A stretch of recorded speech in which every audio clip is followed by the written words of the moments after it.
Ang 2026 ay lalo pang lumala para sa Rusya. Dapat ngayong taon babagsak ang Donbas. Mapipilitang makipagnegosasyon ng Ukraine para sa kapayapaan dahil hawak ni Putin ang lahat ng alas. Mananatiling kumbinsido ang US na hindi maiiwasan ang pagbagsak ng Ukraine. Mas lalo pang daragdagan ng presyon sa Kyiv. Makukuha ni Putin ang lahat ng gusto niya. Malaki ang pinagkaiba sa 7 buwan. Hindi umayon sa plano ni Putin ang taon. At kung akala mo masama na ang 2026 para sa Rusya, mas pinalala pa ito ng US. Nangyari na ang kinatatakutan ng Rusya na gagawin ng US. At para mas pahirapan si Putin, mukhang nagsisimula ang bagong yugto sa ugnayan ng US at Ukraine.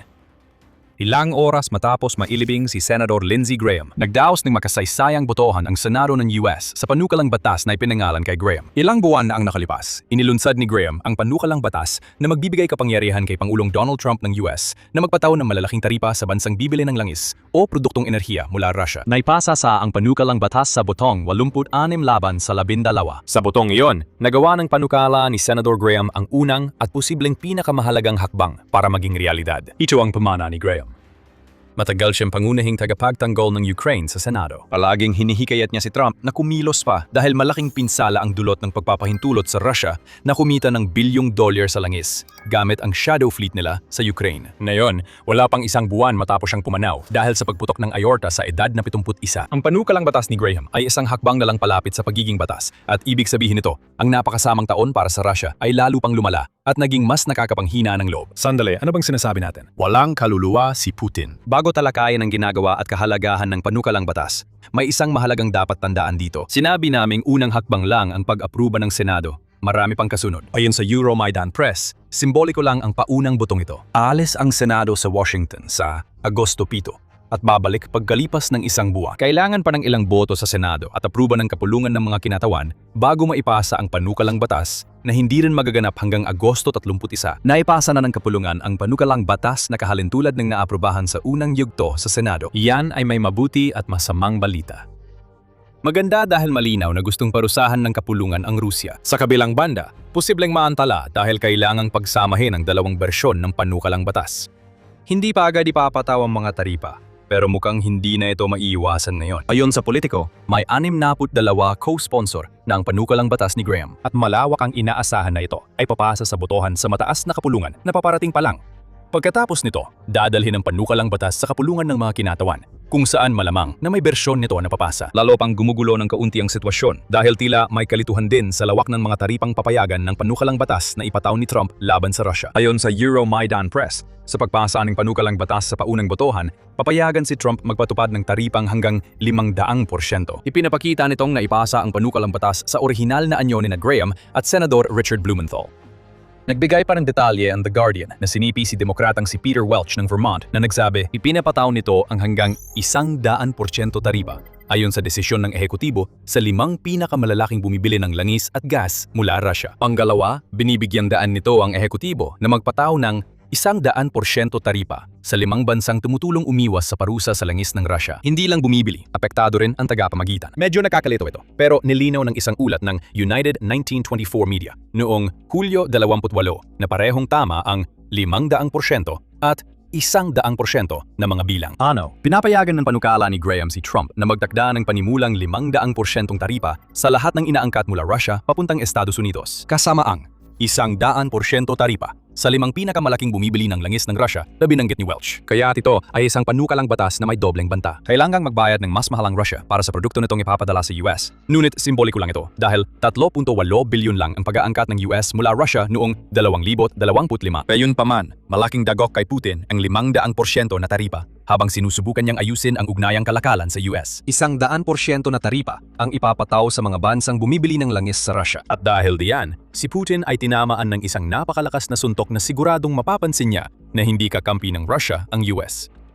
Pinakamalakas itong suporta para sa Ukraine sa Senado mula nang maging presidente si Trump. Pinatitibay nito ang mainit na relasyon ng US at Ukraine matapos ang 19 na buwang kaguluhan. Kaya malinaw na ang mga pangunahing punto. Naipasa na ang panukalang batas, isang mahalagang hakbang na may napakalaking suporta. At piniyagan si Trump magpatupad ng taripa. Pero paano nga ba gagana ang panukalang batas ni Graham sa praktika kung sakaling malampasan nito ang mga huling hadlang na nakaharang dito? Una sa lahat, hindi tungkol sa direktang pagpapataw ng sanksyon sa Russia ang panukalang batas na ito. Pwede mong sabihing di na kailangang gawin ng US iyon. Simula ni Putin ang pananakop. Sumama ang US, EU, Canada, UK at iba pang bansa ay nagpatupad ng 23,700 at 60 na mga parusa laban sa Russia. Nangguguna ang US sa dami ng inaprubahang parusa na may 6,000, 441 mula nang magsimula ang digmaan at 7,372 kung isasama ang mga parusang ipinatupad bago ang malawakang pagsalakay. Sa halip, ang bagong panukalang batas na ito ay tungkol sa pagpaparusa sa mga tumulong kay Putin na ipagpatuloy ang kanyang makinarya ng digmaan sa pamamagitan ng kanilang multi-bilyong dolyo na pagbili ng langis at gas mula sa Russia. Sa totoo, sekundaryang sanksyon lang ang nakikita natin dito.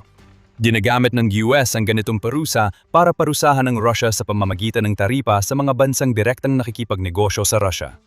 Layunin nitong pahirapan ang mga bumibili ng langis ng Russia sa pagpili. Ipagpapatuloy ba nila ang pagbili ng langis sa Russia kahit mahihirapan ng ugnayan nila sa US? O susunod sila sa US at titigil sa pagbili ng langis ng Russia? Ibig sabihin ay mas malaki ang gagastusin nila sa langis, ngunit mapapanatili nila ang mas maayos na ugnayan pangkalakalan sa US. Ang desisyon ay nakadepende sa pagtitimbang ng 5 apektadong bansa. Mas malaki ba ang kinikita nila sa pakikipagkalakalan sa US kaysa sa natitipid nila sa pagbili ng langis mula sa Russia? Kung oo ang sagot, magiging napaka-epektibo ng panukalang batas ni Graham. Ngayon, pag-usapan naman natin ang pera. Siyempre, ito talaga ang tungkol sa panukalang batas na ito. Gusto ng US na magkaroon ng mas malaking papel sa pagpigil ng pagdaloy ng pera mula sa langis papunta sa Russia, na siya namang nagsisilbing mahalagang sandigan ng ekonomiya na nagbibigay daan kay Putin para ituloy ang kanyang digmaan laban sa Ukraine. Naniniwala ang Russia na malaki ang kikitain nila sa langis. Sa 2026, tinaya ng Kremlin na aabot sa 113.7 bilyong dolyar mula sa langis at gas. Malaking bahagi nito ay gagamitin ng Russia sa walang saysay na gastos ni Putin sa depensa. Kung tama man ang partatayang iyon o hindi yon ang punto.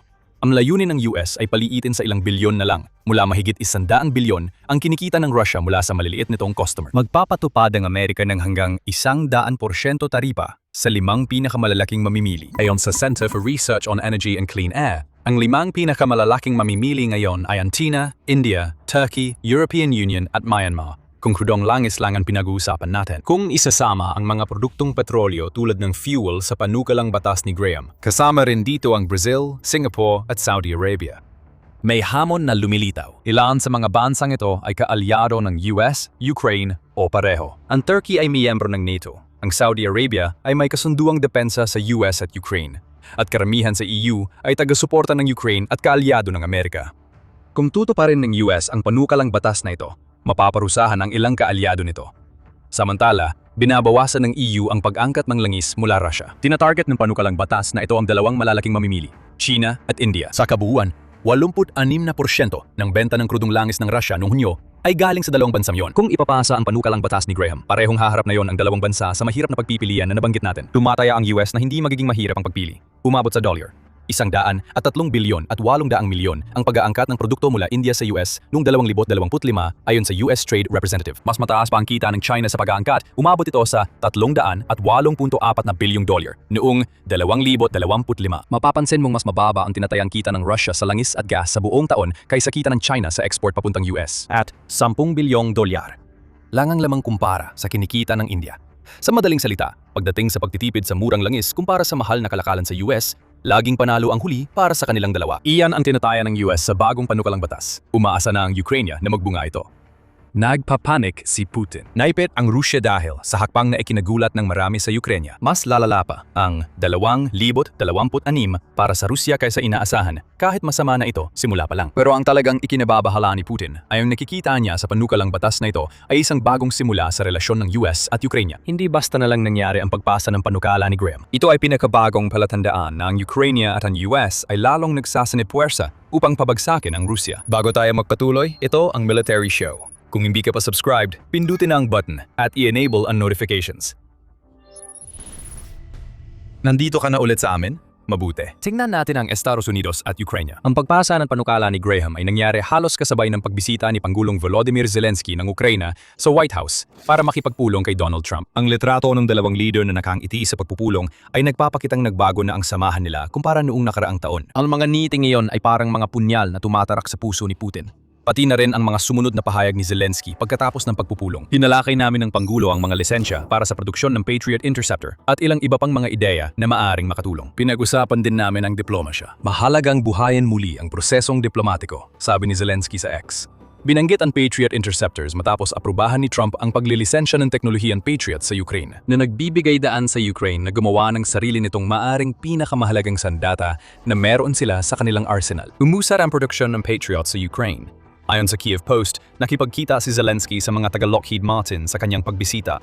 Kasama ang kumpanyang iyon sa paggawa ng Patriot missile. Inyulat din ni Zelensky na interesado ang Raytheon sa joint production ng Patriot missile, na higit pang magpapalalim ng ugnayan ng Ukraine sa US defense industry. At kasunod ng pagbisita ni Zelensky sa US, iniulat lang na ang espesyal na sugo ng Amerika na si Steve Witkoff at ang manugang ni Trump na si Jared Kushner ay pumayag na bumisita sa Ukraine sa kauna-unahang pagkakataon. Marahil upang talakayin kung ano ang kailangang mangyari sa susunod sa mga negosasyon para sa kapayapaan. Ayaw makita ni Putin ang alinman dito. Dapat ay magkaaway ang US at Ukraine. Matagal silang nagawa dahil epektibo ang estratehiya ni Putin na hatiin at pagharian. Simula pa lang ng termino ni Trump, magulo na ang relasyon nila ni Zelensky. Noong Pebrero 2025, naganap ang kilalang kapalpakan na pagbisita ni Zelensky sa White House na halos tuluyang sumira sa relasyon niya kay Trump. Makalipas ang kaunting panahon, itinigil ng US ang pagbibigay ng tulong militar at pagbabahagi ng intelihensya sa Ukraine. Agad din nitong ibinalik ang dalawa. Parang roller coaster ang naging takbo mula noon, lalo na tinawag ni Trump si Zelensky na diktador sa ilang okasyon. Hinimok niya ang isuko ng Ukraine ang mahalagang teritoryo sa Russia. Nagkaroon din si Trump ng mga pagpupulong, parehong personal at sa telepono, kasama si Putin. Lahat ng ito ay pabor sa Russia at laban sa Ukraine. Noong 2026, nagbago ang sitwasyon. Hunyo, tinawag ni Trump na matapang si Zelensky. Kalaunan, ipinahayag ni Trump ang paghangga niya sa estratehiya ng Ukraine sa malalayuang pag-atake. At ngayon, nakikita nating na ipapasa ang mga mahahalagang panukalang batas na pagkasunduan ng mga lisensya ng Patriot. Naibigay na ang Patriot lisensya at mas matatag ang diplomatikong ugnayan kaysa dati. Sinasabi na ng mga ngiti ang lahat. Mas malakas na ang suporta ng US sa Ukraine ngayon kaysa sa anumang panahon mula nang maging pangulo si Trump dahil naniniwala ang administrasyong Trump na kayang manalo ng Ukraine laban sa Russia. Biglang gumuho ang matagal ng itinayong bahay ng barahan ni Putin. Ngayon, ang tanging magagawa ng leader ng Russia ay manood at umasa. Isang panukalang batas na maaring magpahina sa pangunahing pinagkukunan ng kita ng Russia ang nakalusot na sa unang hakbang sa Senado. Tila, sigurado nang makakalusot ito sa susunod na mga hakbang. At aminin natin, mahilig si Trump magpatupad ng mga taripa. Ang pagkakaroon ni Trump ng legal na dahilan para gawin ito at makakuha ng puntos laban sa China at India sa proseso ay lalo lang nagpapalala sa mga alalahanin ni Putin. Sa panukalang ito, nagkakaroon si Trump ng kapangyarihang pressure sa lahat. At kung ipagpapalagay na ang 2026 ang taon na naging batas ang panukala ni Graham, ibig sabihin nito na ang taon na iyon ang naging bagay na hindi kailanman inasahan ni Putin nang salubungin ng Russia ang bagong taon. Isang ganap at lubos na kaguluhan. Sa mga nasawi, naging mapaminsala ang opensiba ng Russia ngayong tagsibol at taginit. Nawala ng Russia ng 30,000, 34,000 kada buwan sa unang 5 buwan ng taon. Nagkaroon ng record noong Hunyo. Bumagsak ang opensiba ng Russia at umabot sa 39,490 ang nawalang sundalo sa puwersa ni Putin. Mas mataas kaysa voluntaryong nare-recruit ng Russia kada buwan. Dahil sa mga kaswalteng hindi na kayang tustusan, napipilitan si Putin na magmobilisa. Maaring umabot sa 500,000 reserbista na siguradong magpapabaling ng mga pagod na mamamayan laban sa kanya. May dahilan kung bakit nais ni Putin hintayin ang pagtatapos ng halalan sa State Duma bago kumilos. Ang mobilisasyon ang pinaka-hindi popular na ginawa niya sa bansa mula simula ng kanyang pananakop. Wala ring gaanong naitulong ang lahat ng kaswalting iyon. Napakabagal ng pag-usad ng Russia at malayong nahuhuli ito kumpara sa alinmang ibang yugto ng digmaan. Noong Hulyo 3, iniulat ng Al Jazeera na posibleng abutin ng 14 na taon bago masakop ng Russia ang rehiyon ng Donetsk kung ipagpapatuloy ng kanilang mga puwersa ang napakabagal nilang bilis ng pag-usad noong Hunyo na umabot lang sa 1.03 kilometro ang parisukat kada araw. Mas lalo pang mukhang masama ang mga numero kapag tiningnan taon-taon. Ayon sa Institute for the Study of War, mula Disyembre 2025 hanggang Mayo 2026, nakamit lang ng Russia ang netong pagdagdag ng teritoryo na 4,664 na parisukat na kilometro. Iyan ay 7.87% lang ng 515.84 na parisukat na kilometro na nasakop ng Russia sa parehong panahon noong nakaraang taon. Malaking papel ang ginampanan ng Ukraine sa mga numerong ito. Naglunsad ito ng sarili nitong serya ng mga kontraopensiba simula Pebrero na nagresulta sa pagpapalaya ng mahigit 600 na parisukat na kilometro. Namamatay ang mga sundalong Ruso sa rekord na dami at wala silang napapala rito. Tulad ng sinabi natin, masamang taon. Lumalala pa ito kapag pinagmamasdan mo. Ang Crimea ay inihihiwalay sa pamamagitan ng isang malikhaing kampanya ng mga mid-range na pag-atake sa mga sinakop na teritoryo at mga pag-atake laban sa mga barko ng Shadow Fleet sa Dagat Itim at Dagat ng Azov. Ginagamit ni Putin ang kontrol sa peninsula bilang simbolo ng dominasyon ng Russia sa Ukraine. Humihina na ang kapit. Mas malapit na ngayon kaysa dati ang paglaya ng Crimea at hindi pa kailangan simulan ang kontrapagsalakay ng Ukraine. Nakaranas din ng krisis sa gasolina ang peninsulang yon dahil sa mga pag-atake ng Ukraine. Lumawak ang problema at halos buong Russia ang naapektuhan. Maraming gasolinahan ang sarado at mahaba ang pila sa mga bukas pa. Mahusay ang ginawa ng Ukraine sa malalayong pag-atake sa mga refinery ng langis ng Russia. Nang bumaba ng 40% ang produksyon ng fuel sa Russia, napilitan ang Kremlin magpatupad ng mga paghihigpit sa pag-export para protektahan ang lokal na supply. At kung pag-uusapan ang mga long-range na pag-atake, mas pinag-iiba-iba ng Ukraine ang mga target nito kaysa dati. Bukod sa military sites at oil refineries, winawasak din ng Ukraine ang mga bodega ng Wildberries, ang pinakamalaking online retail platform sa Russia. Kilala ang platform na ito sa paglalaman ng kagamitang militar, mga drone at mga bahaging dual-use na pwedeng gamitin ng mga sundalong Ruso. Nabisto si Putin dahil sa mga atake at hindi niya maprotektahan ang mga lugar na tinatamaan ng Ukraine, alam ito ng mga Ruso. At ngayon, bukod pa sa lahat ng yon, narito na ang panukalang batas ni Graham, ang huling pako sa kabaong na ginawa ng Ukraine para sa Russia. Lalo nang magiging desperado si Putin, habang malinaw na nabigo ang lahat ng kanyang tangkang pahinain ang suporta ng US at kanluran para sa Ukraine. Ang tanging magagawa niya ay maglabas ng kaawa-awang mga pahayag na babagsak na ang Ukraine. Sa talumpati noong Hulyo 26, nagalit si Putin at sinabing, "Sigurado akong mawawala sa Ukraine ang mga kanluraning lupain. At dating, pag-aari ng Poland, Hungary, Romania ay babalik sa kanila, hindi man agad. Hindi rin sa makalawa, baka sa loob ng 1, 2, 10 o 15 taon. Sa huli, babalik din lahat ayon sa kasaysayan." Ito ang mga pagdadakdak ng lalaking ayaw tanggapin ang realidad. Hindi na lalakas ang Rusya. Ang sariling digmaan ni Putin ang nagpalala sa kalagayan ng bansa ngayon kumpara 5 taon na ang nakalipas. Wala na kay Putin ang kalamangan. Wala nang impluwensya si Putin sa US. Mas napapalapit pa ang Ukraine sa depensa ng kanluran. At dadami pa ang pasaning pinansyal kung makalusot ang panukala ni Graham sa susunod nitong buto sa Senado at sa Kamara. Matinding pressure ang nararanasan ni Putin, kaya todo niyang niloloko ang tao tungkol sa lakas at tagumpay ng Rusya. Hindi ka maliligtas ng pekeng kasaysayan mo, Putin.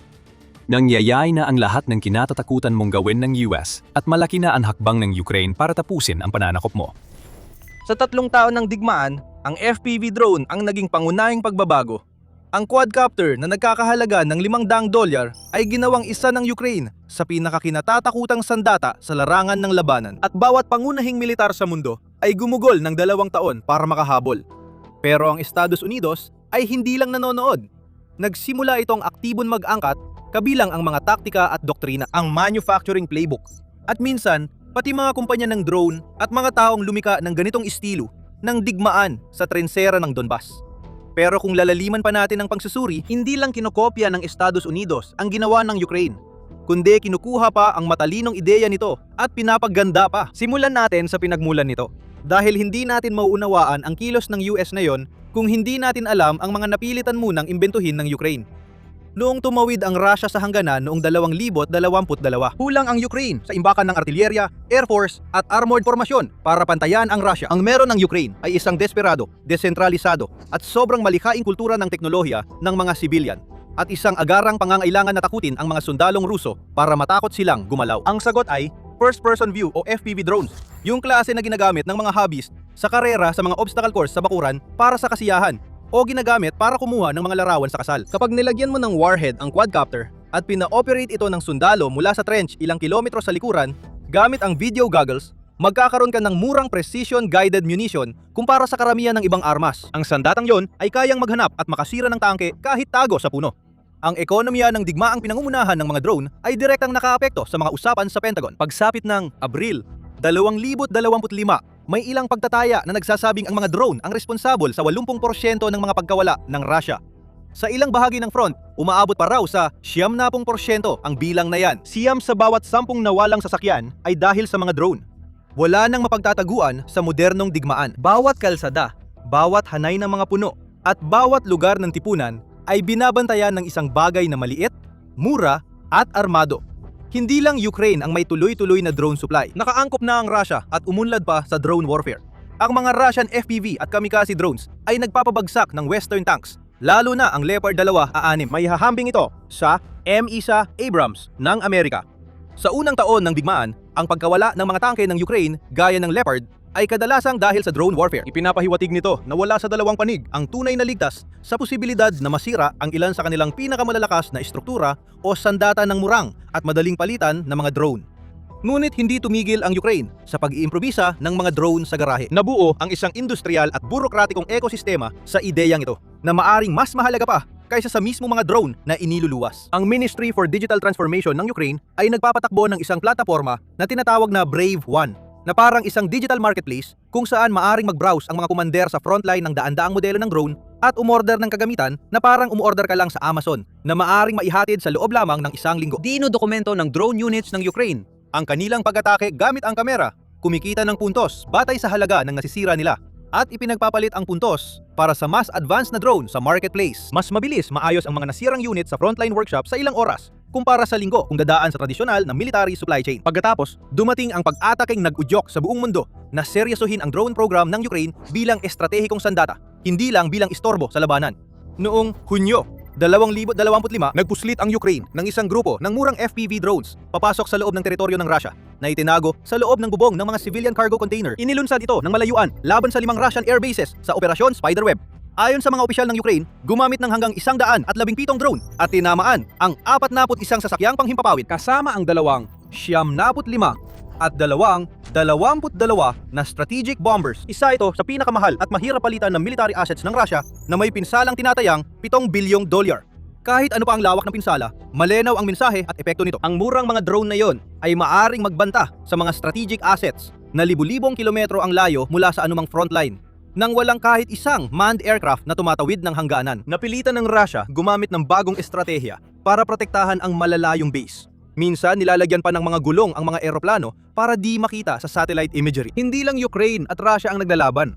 Kumalat din ang taktika sa isa pang malaking tunggali ang nagaganap kasabay nito. Iniulat ng The Guardian noong Mayo 2026 na gumamit ang Hezbollah ng fiber optic FP drones sa Lebanon, gamit ang teknik mula Ukraine para malampasan ng electronic warfare ng Israel. Isa sa pinaka-advanced na jamming environment sa mundo. Nang pumasok ang US sa sarili nitong labanan laban sa Iran noong katapusan ng Pebrero, tumugon ang Tehran sa pamamagitan ng sunod-sunod na pagpapalipad ng mga drone sa buong rehiyon at pinabagsak ng mga puwersa ng Amerika at mga kaalyado ang marami sa mga ito. Ipinakita ng malawak na pag-atake ng USA kung gaano kahirap at mahal ipagtanggol ang sarili laban sa murang mass-produced na armas gamit ang mahal at sopistikadong interceptor. Dati, sobrang epektibo ng mga sandata ng US sa battle readiness, operational capabilities, at power projection, pero hindi sila cost-effective. Tingnan natin ang pinakakilalang long-range drone ng US. Pagsapit ng Hulyo 2026, iminungkahi ng mga opisyal ng US na mahigit 30 Reaper MQ, Sham drone, ang nawasak dahil sa mga operasyon sa Iran. Ang mga drone na ito ay huling naiulat na nagkakahalaga ng $16 milyong bawat isa. Kung ikumpara sa mga murang expendable na drone, ang balanse ng kapangyarihan ay napupunta sa sandatang pwedeng ihagis sa kalaban nang hindi iniisip ang kaligtasan ng puhunan.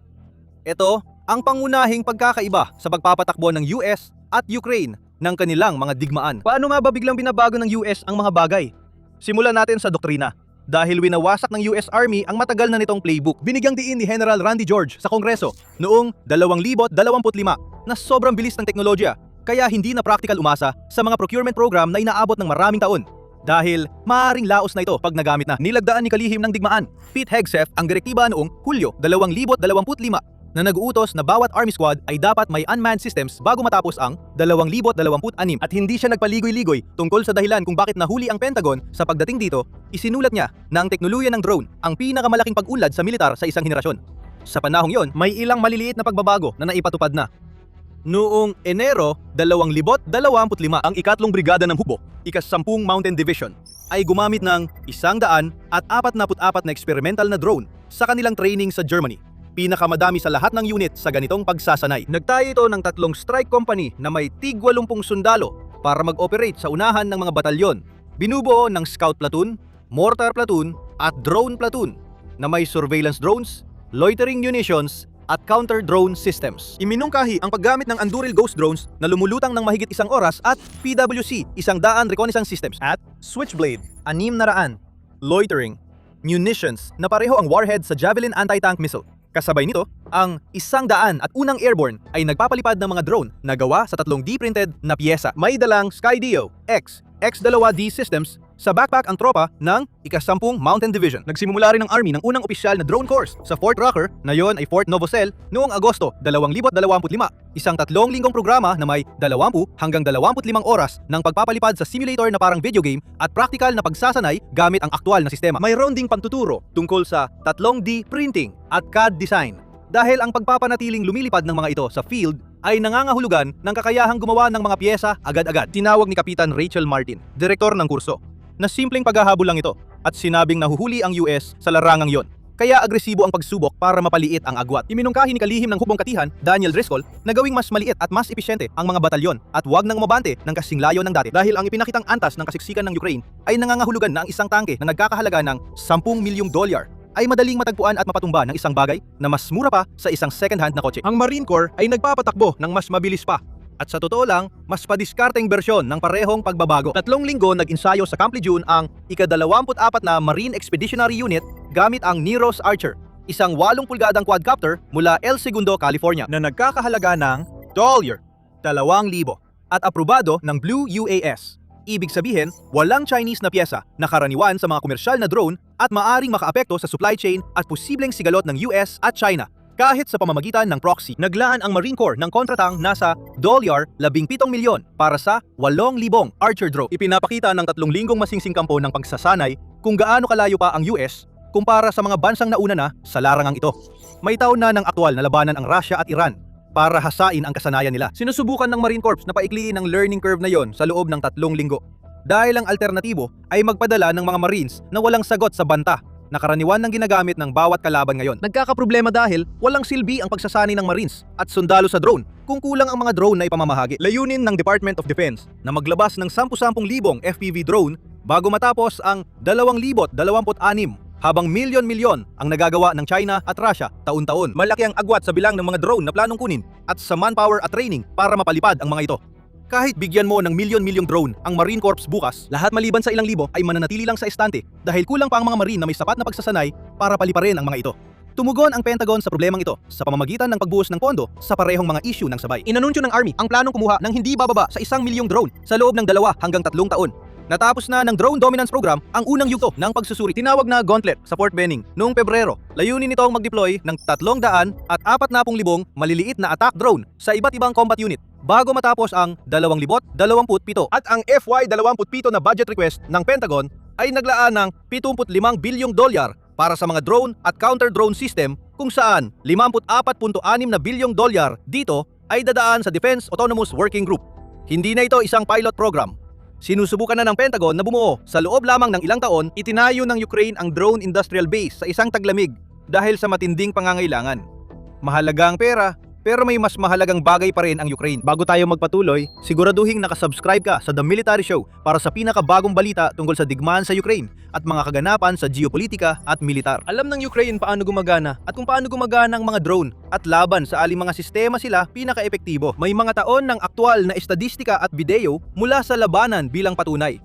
Sinabi ni Hegseth sa Senado na siya ang nag-aproba ng dagdag na Amerikanong tauhan sa Ukraine para pag-aralan ang drone warfare sa opensa at depensa. Si kalihim ng Estado, Marco Rubio, ay nagsalita pa ng mas matindi sa isang panayam sa Fox News. Tinawag ang sandatahang lakas ng Ukraine bilang pinakamalakas at pinakamakapangyarihang militar sa Europa, na binuo gamit ang mga bagong taktika at teknik na hinubog sa ilalim ng matinding presyon ng isang digmaang pang-eksistensyal. Tumama ang mga drone na konektado sa Iran sa gitnang silangan bilang tugon sa operasyon ng US. Nag-alok ang Ukraine na magpadala ng mga drone at eksperto para tumulong protektahan ang mga base ng Amerika sa Jordan. Iminungkahi rin ni Pangulong Volodymyr Zelensky na naipropose na niya sa US ang $50 bilyong na kasunduan sa paggawa ng drone na $50 bilyon sa US. Ngunit wala pang opisyal na sagot. Kaya parang pinagsasabay ng US ang dalawang direksyon. Gamit ang lokal na produksyon ng drone at pinagsamang lokal at banyagang taktika para punan ang mga kahinaan nito. Hindi lang taktika at tao ang tumatawid sa Atlantic. Kahit walang opisyal na kasunduan sa drone production ang US at Ukraine, nagsimula ng magnegosyo sa Amerika ang mga Ukrainian drone companies. Ang F-Drones, isang kumpanyang Ukrainian na itinatag noong 2023 at pangunahing tagapagsupply ng mga puwersang Ukrainian, ang unang kumpanyang pinahintulutan ng gobyerno ng Ukraine na mag-export ng mga sistemang military drone sa Estados Unidos. Sa pamamagitan ng American branch nito, ang Ukrainian Defense Drones, itinatayo ng kumpanya ang una nitong pabrika sa US, sa Holland, Ohio. Direktang sinusuportahan ng Pentagon contract ang pamumuhunan ito sa ilalim ng Drone Dominance Program ng Department of Defense para sa 2,000 FPV drone. Pangunahing sandata ang F-Drones F-10 strike drone na napatunay ang epektibo sa Ukraine na ginamit kalaunan sa 6 na operasyon sa unang yugto ng Drone Dominance Evaluation. Dinadala rin ng kumpanya ang F-7 Counter-Drone Interceptor, sistemang ginawa para habulin at sirain ang murang mga kamikaze drone na Shahed ng Iran. Parehong uri ng sandatang sumira sa mga eroplano ng Amerika sa Saudi Arabia noong Marso. Ang F-Drones ay kabilang sa 48 kumpanya sa ikalawang yugto ng Drone Dominance Program na posibleng maglabas ng hanggang 10 mananalo at magdulot sa Pentagon ng pagbili ng hanggang 60,000 drones. Maliit pa rin ang mga bilang na ito. Lumago ang Defense Industrial Complex ng Ukraine mula $1 bilyon bago ang pananakop hanggang mahigit $50 bilyon na yon. At balak nilang gumawa ng mahigit 8 milyong unmanned systems sa 2026 lamang kumpara sa humigit kumulang 3,000 FPV drones na nagawa ng Estados Unidos sa buong 2025. Ayon sa CBS News, ang draft ng US-Ukraine Defense Memorandum ay higit pa rito. Papayagan ang Ukraine mag-export ng teknolohiyang militar sa US at gumawa ng drone sa joint ventures kasama kumpanyano. Yan naman ang panig ng pag-angkat sa kwentong ito. Doktrina, tauhan, at ngayon, mga aktual na tagagawa. Narito ang bahagi na magbabalik sa simula ng video dahil hindi lang ginagaya ng Estados Unidos ang Ukraine. May mga lugar na, partikular sa Amerikanong inhinyerya, ang kapasidad ng industriyang Amerikano at ang pinagsamang doktrina ng armas ng Amerika ay nakaposisyon na para kunin ang makabagong ideya ng Ukraine at gawing mas nakamamatay ito. Ang una ay ang modular na mga munisyon na gawa mula sa kasalukuyang imbentaryo ng militar sa halip na mga warhead na sadyang ginawa para dito. Tingnan mo ang programang Nero's Archer ng Marine Corps.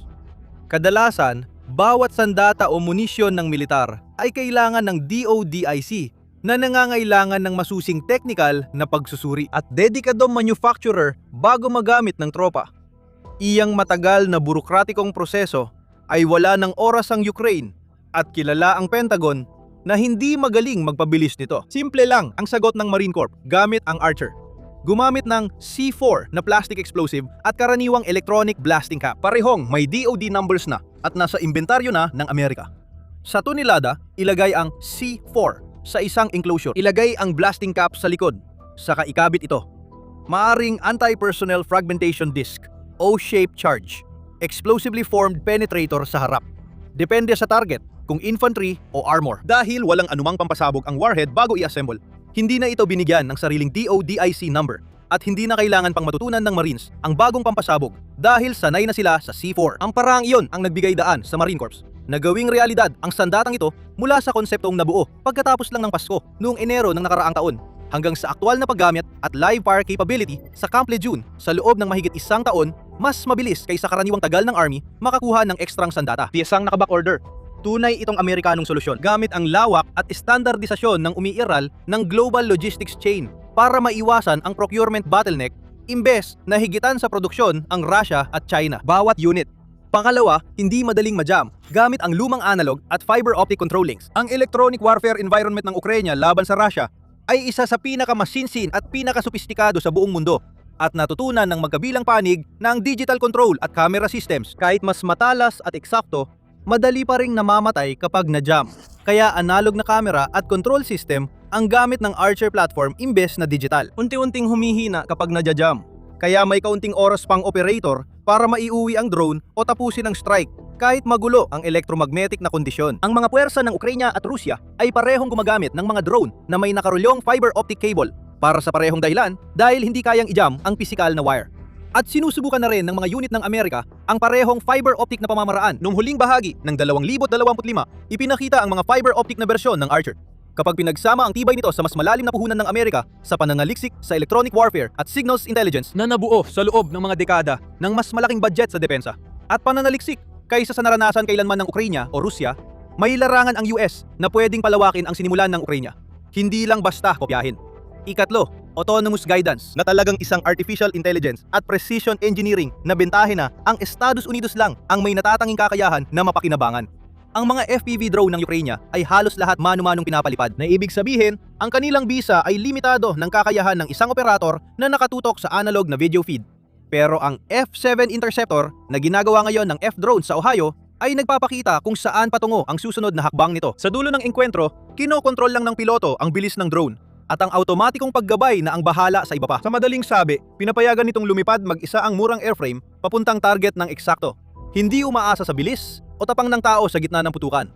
Ang pagsama ng ganitong onboard autonomy sa semiconductor base ng Amerika, ecosystem ng pananaliksik sa computer vision at ang mas malawak nitong pool ng mga talentong software engineer kaysa sa maaaring pagkuhanan ng Ukraine o Russia ay isang larangan kung saan maaaring lampasan ng Estados Unidos ang manumanong pinapilot na swarm ng buo. Ang ika-4 ay ang Combined Arms Deconfliction Discipline na mukhang technical pero isa sa pinakamahirap na problema sa drone warfare at 80 taon ng pinag-uusayan ng US military, lalo na sa fire support coordination. Hindi itinuturing ng militar ng Amerika na magkaiba ang one-way attack drone at F-18 dahil pareho silang may nakamamatay na epekto na dapat ihiwalay sa mga tropang kakampi na kumikilos sa malapit. May malawak ng hakbang ang US sa iba pang aerial offensive at maaring gamitin ang parehong konsepto sa mga drone. Ngunit mabagal ang US mag-adapt ng drone sa malakihang paraan. May pagkakataon talagang isama agad ang paggamit ng drone sa Combined Arms Doctrine. Hindi lang idagdag pagkatapos. Ang ika-5 at huling bahagi ay ang industrial na base. Malawak ang paggawa, produksyon ng semiconductor at kapital ng defense sector sa Amerika na hindi kailanman nagkaroon ng access ang Ukraine. Sa ilalim ng digmaan, nakabuo ang Ukraine ng $50 bilyong drone industry mula sa wala. Isang pambihirang tagumpay. Sinusubukan ng Estados Unidos gamitin ang parehong teknolohikal at makabagong pundasyon ng industriyang iyon at ilipat ito sa military-industrial complex nito. Tandaan, ang budget ng Pentagon para sa unmanned aerial weapons sa 2027 ay $75 bilyong. 50% mas malaki kaysa buong industriya ng Ukraine. Kung magagamit ang ganitong kapasidad ayon sa laki ng budget, may paraan ng Estados Unidos na malampasan ng malaki ang produksyon ng Ukraine. May problema sa bilis ang Ukraine. Mabilis umunlad ang hukbo ng interceptor drone nito at napatunayang epektibo laban sa mas mabagal na Shahed drone ng Rusya. Sa kasamaang palad, hindi sapat ang bilis ng parehong interceptor para sa mas mabilis na banta gaya ng jet-powered Javelin Force o 100 at isa sa cruise missiles. Pero maaring magbago na ito. Nadiskubre ng Ukraine at Germany ang mas mabilis na paraan para pabilisin ang kanilang interceptor at sirain ang pinakamabilis na Russian drone gamit ang Apex Record Hunter. Isa itong experimental na drone na pinapagaanan ng baterya mula sa kumpanyang Aleman na Quantum Systems na nakabase sa Bavaria at may opisina sa iba't ibang bansa. Isa sila sa nangungunang espesyalista sa pagdevelop, disenyo at paggawa ng maliliit na UAV at sabik itulak ang hangganan ng teknolohiyang ito. Ang Quantum Systems team ng mga Next Engineer ay gumawa ng Apex Record Hunter para basagin ang world record sa bilis ng sasakyang panghimpapawid na pinapagana ng baterya. Ang record ay naitala sa 600 at 57.50 kilometro bawat oras. 400 na milya bawat oras ng magkapatid na taga South Africa na sina Luke at Mike Bell gamit ang kanilang Peregrine V4 drone noong Disyembre 2025. Ngunit noong Hunyo 2026, mas mabilis pang Apex Record Hunter ng Quantum Systems. Nabot niya ang bilis na 600 na kilometro bawat oras o 434 na milya bawat oras sa tuwid at pantay na lipad. Dahil isinagawa ang pagsubok sa kanilang kumpanya dahil walang mga kinatawan mula sa Guinness World Record team na naroon upang magbantay at magpatunay ng bilis, hindi pa opisyal na nababasag ng Quantum Systems ang record. Kumpiyansa ang kumpanya na magagawa nila ito at naghahanda na para sa opisyal na sertipikasyon. Bukod dito, kampante ang mga inhinyero na mapapabilis pa ang kanilang likha. Sinabi ni Senior Prototyping Engineer Robert Gardimin sa media na mahigit 1 taon nang nagtatrabaho ang kanyang team sa Record Hunter at wala silang planong tumigil. Ang 600 na kilometro kada oras ay kamangha-manghang tagumpay. Pero simula pa lang ito. Babalik kami para pabilisin at gawing opisyal ito. Pero bakit ito mahalaga para sa Ukraine? Sa totoo lang, hindi naman military drone ang Apex Record Hunter. Isa lang itong simpleng experimental na produkto. Isang natatanging UAV na dinisenyo para lumipad ng pinakamabilis, hindi para maghulog ng bomba sa mga target ng kalaban. Kaya, para maunawaan ang halaga ng kwento sa pananaw ng Ukraine, kailangang lampasan ang mga headline. Hindi ito tungkol sa Record Hunter mismo o sa eksaktong bilis na naabot nito. Ang mahalaga ay ang teknolohiya sa likod nito. Ang mahalaga ay ang katotohanang may grupo ng mga inhinyero na nagawang gawin ang isang bagay na dati ay tila imposibleng mangyari. Ginawang makagalaw ang isang medyo simple at compact na electric drone ng halos kasing bilis ng cruise missile. At hindi dito nagtatapos ang kwento. Para sa Ukraine, nagsisimula pa lang ito. Narito pa ang isa pang mahalagang katotohanan tungkol sa quantum systems. Malapit itong nakikipagtulungan sa Ukraine. May Ukrainian subsidiary itong We Drones na nag-aaral kung paano isasama ang mga kaparehong teknolohiyang nasa Apex Record Hunter sa sarili nilang mga military UAV. Kasama ang mga dati ng modelo gaya ng Strela Interceptor, pati na rin ang mga nasa pagde-develop pa o bagong labas pa lang. Halimbawa, ang Jaeger na may electric at rocket drive ay kayang umabot sa 4,000 metro sa 30 segundo. Plano rin ng We Drones na magsagawa ng sariling pagsubok para magtala ng bagong record sa mga susunod na linggo at buwan habang pinapabilis pa ang kanilang mga drone. Marami pang drone company sa Ukraine ang may parehong layunin. Para maintindihan ito, tingnan natin ang isa sa pinakamalaking problema ng mga puwersa ng Kiev ngayon. Kahit matindi ang pagkatalo ng Russia kamakailan at maraming mapaminsalang atake sa mga nasakop nitong teritoryo at sariling rehiyon, kahit may mga pag-atake sa mga refinery ng langis at mga linya ng supply ng militar, patuloy pa rin gumaganti mula sa himpapawid laban sa mga target ng Ukraine. Araw-gabi, tuloy-tuloy ang pagpapadala ng Kremlin ng malalaking kawan ng mga drone at mga salbo ng missile sa mga bayan at lungsod ng Ukraine sa kabila ng hangganan. Hindi talaga bumagal o humina ang mga pag-ataking ito ng malaki. Sa katunayan, masasabing mas pinatindi pa ng Russia ang kanilang mga pag-atake sa pamamagitan ng paggamit ng mas advanced na UAV at mas maraming high-speed na mga missile. Ayon kay Yuri Ihnat ng Ukrainian Air Force Communications Directorate sa panayam noong Hulyo sa United News, hindi niya masabi na nabawasan na sila. Tama, mas focus na sila sa ballistic missiles dahil alam nilang may problema tayo sa missile supply para sa Ukraine. Gayunpaman, patuloy pa rin ang kanilang pag-atake gabi-gabi at pati sa araw. Kapag nagtakda ng ganitong layunin ang kalaban, maaaring umatake ang mga drone anumang oras, araw at gabi. Ayon sa ulat ng Institute of the Study of War, noong Hulyo 2, lumalabas na inilipat ng Russia ang focus sa mas mabilis na aerial asset gaya ng jet-powered drones. Maaring binago rin ng mga puwersang Ruso ang kanilang mga pattern ng paggawa, tulad ng pagsisikap na i-decentralize ang produksyon ng Shahid na uri ng drone o paglipat sa mga prioridad na variant ng drone na mas mahirap gawin, tulad ng mga drone na may jet engine. Malamang na direktang tugon nito sa pangkakabuo ng Ukraine ng epektibong fleet ng interceptor drone gamit ang mga modelong Skyfall, Pisa, Sun at Wild Hornet, Sting 2 na kayang hanapin at sirain ang mga Shahid drone sa ere bago pa sila makalapit sa target. Nang matuklasan ng Russia na hindi na epektibo ang kanilang mga pangunahing drone, binago nila ang estratehiya na naging epektibo laban sa Ukraine. Ang mga drone na tulad ng Jaren 4 na pinapagana ng jet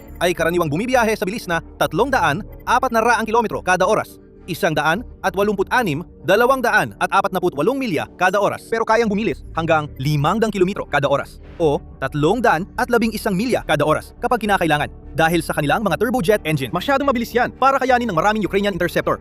Ang Sting 2 at P-1 Sun, halimbawa, ay may pinakamataas na bilis na nasa 300 kilometro kada oras o 186 milya kada oras. Ang mga misil ng Rusya ay mabilis din ang galaw. Nagsisimula sa humigit kumulang 750 kilometro kada oras o 460 milya kada oras para sa mga modelong tulad ng Ka-101 at Ka-55. Halos walang tsansa ng interceptor fleet ng Ukraine na mapigilan ang ganitong mga sandata at hindi pa dito nagtatapos ang mga problema.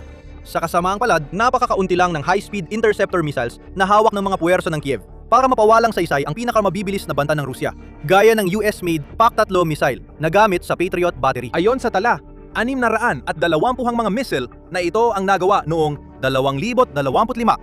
Hindi lang ito para sa Ukraine, kundi para sa buong mundo. At maraming bansa ang gustong bumili nito. Mga bansang gaya ng Alemanya, Hapon at Polonya. Nais din ng US na panatilihin ang sapat na inventaryo ng PAC-3 missile para sa sariling operasyon. At hindi talaga tumatagal bago maubos ng mga bansa ang mga ganitong kagamitan. Sa katunayan, noong digmaan sa Iran noong unang bahagi ng 2026, mahigit 800 Patriot ang ginamit para ipagtanggol ang mga bansa sa gitnang silangan mula sa mga pag-atake ng Iran sa loob lamang ng ilang araw.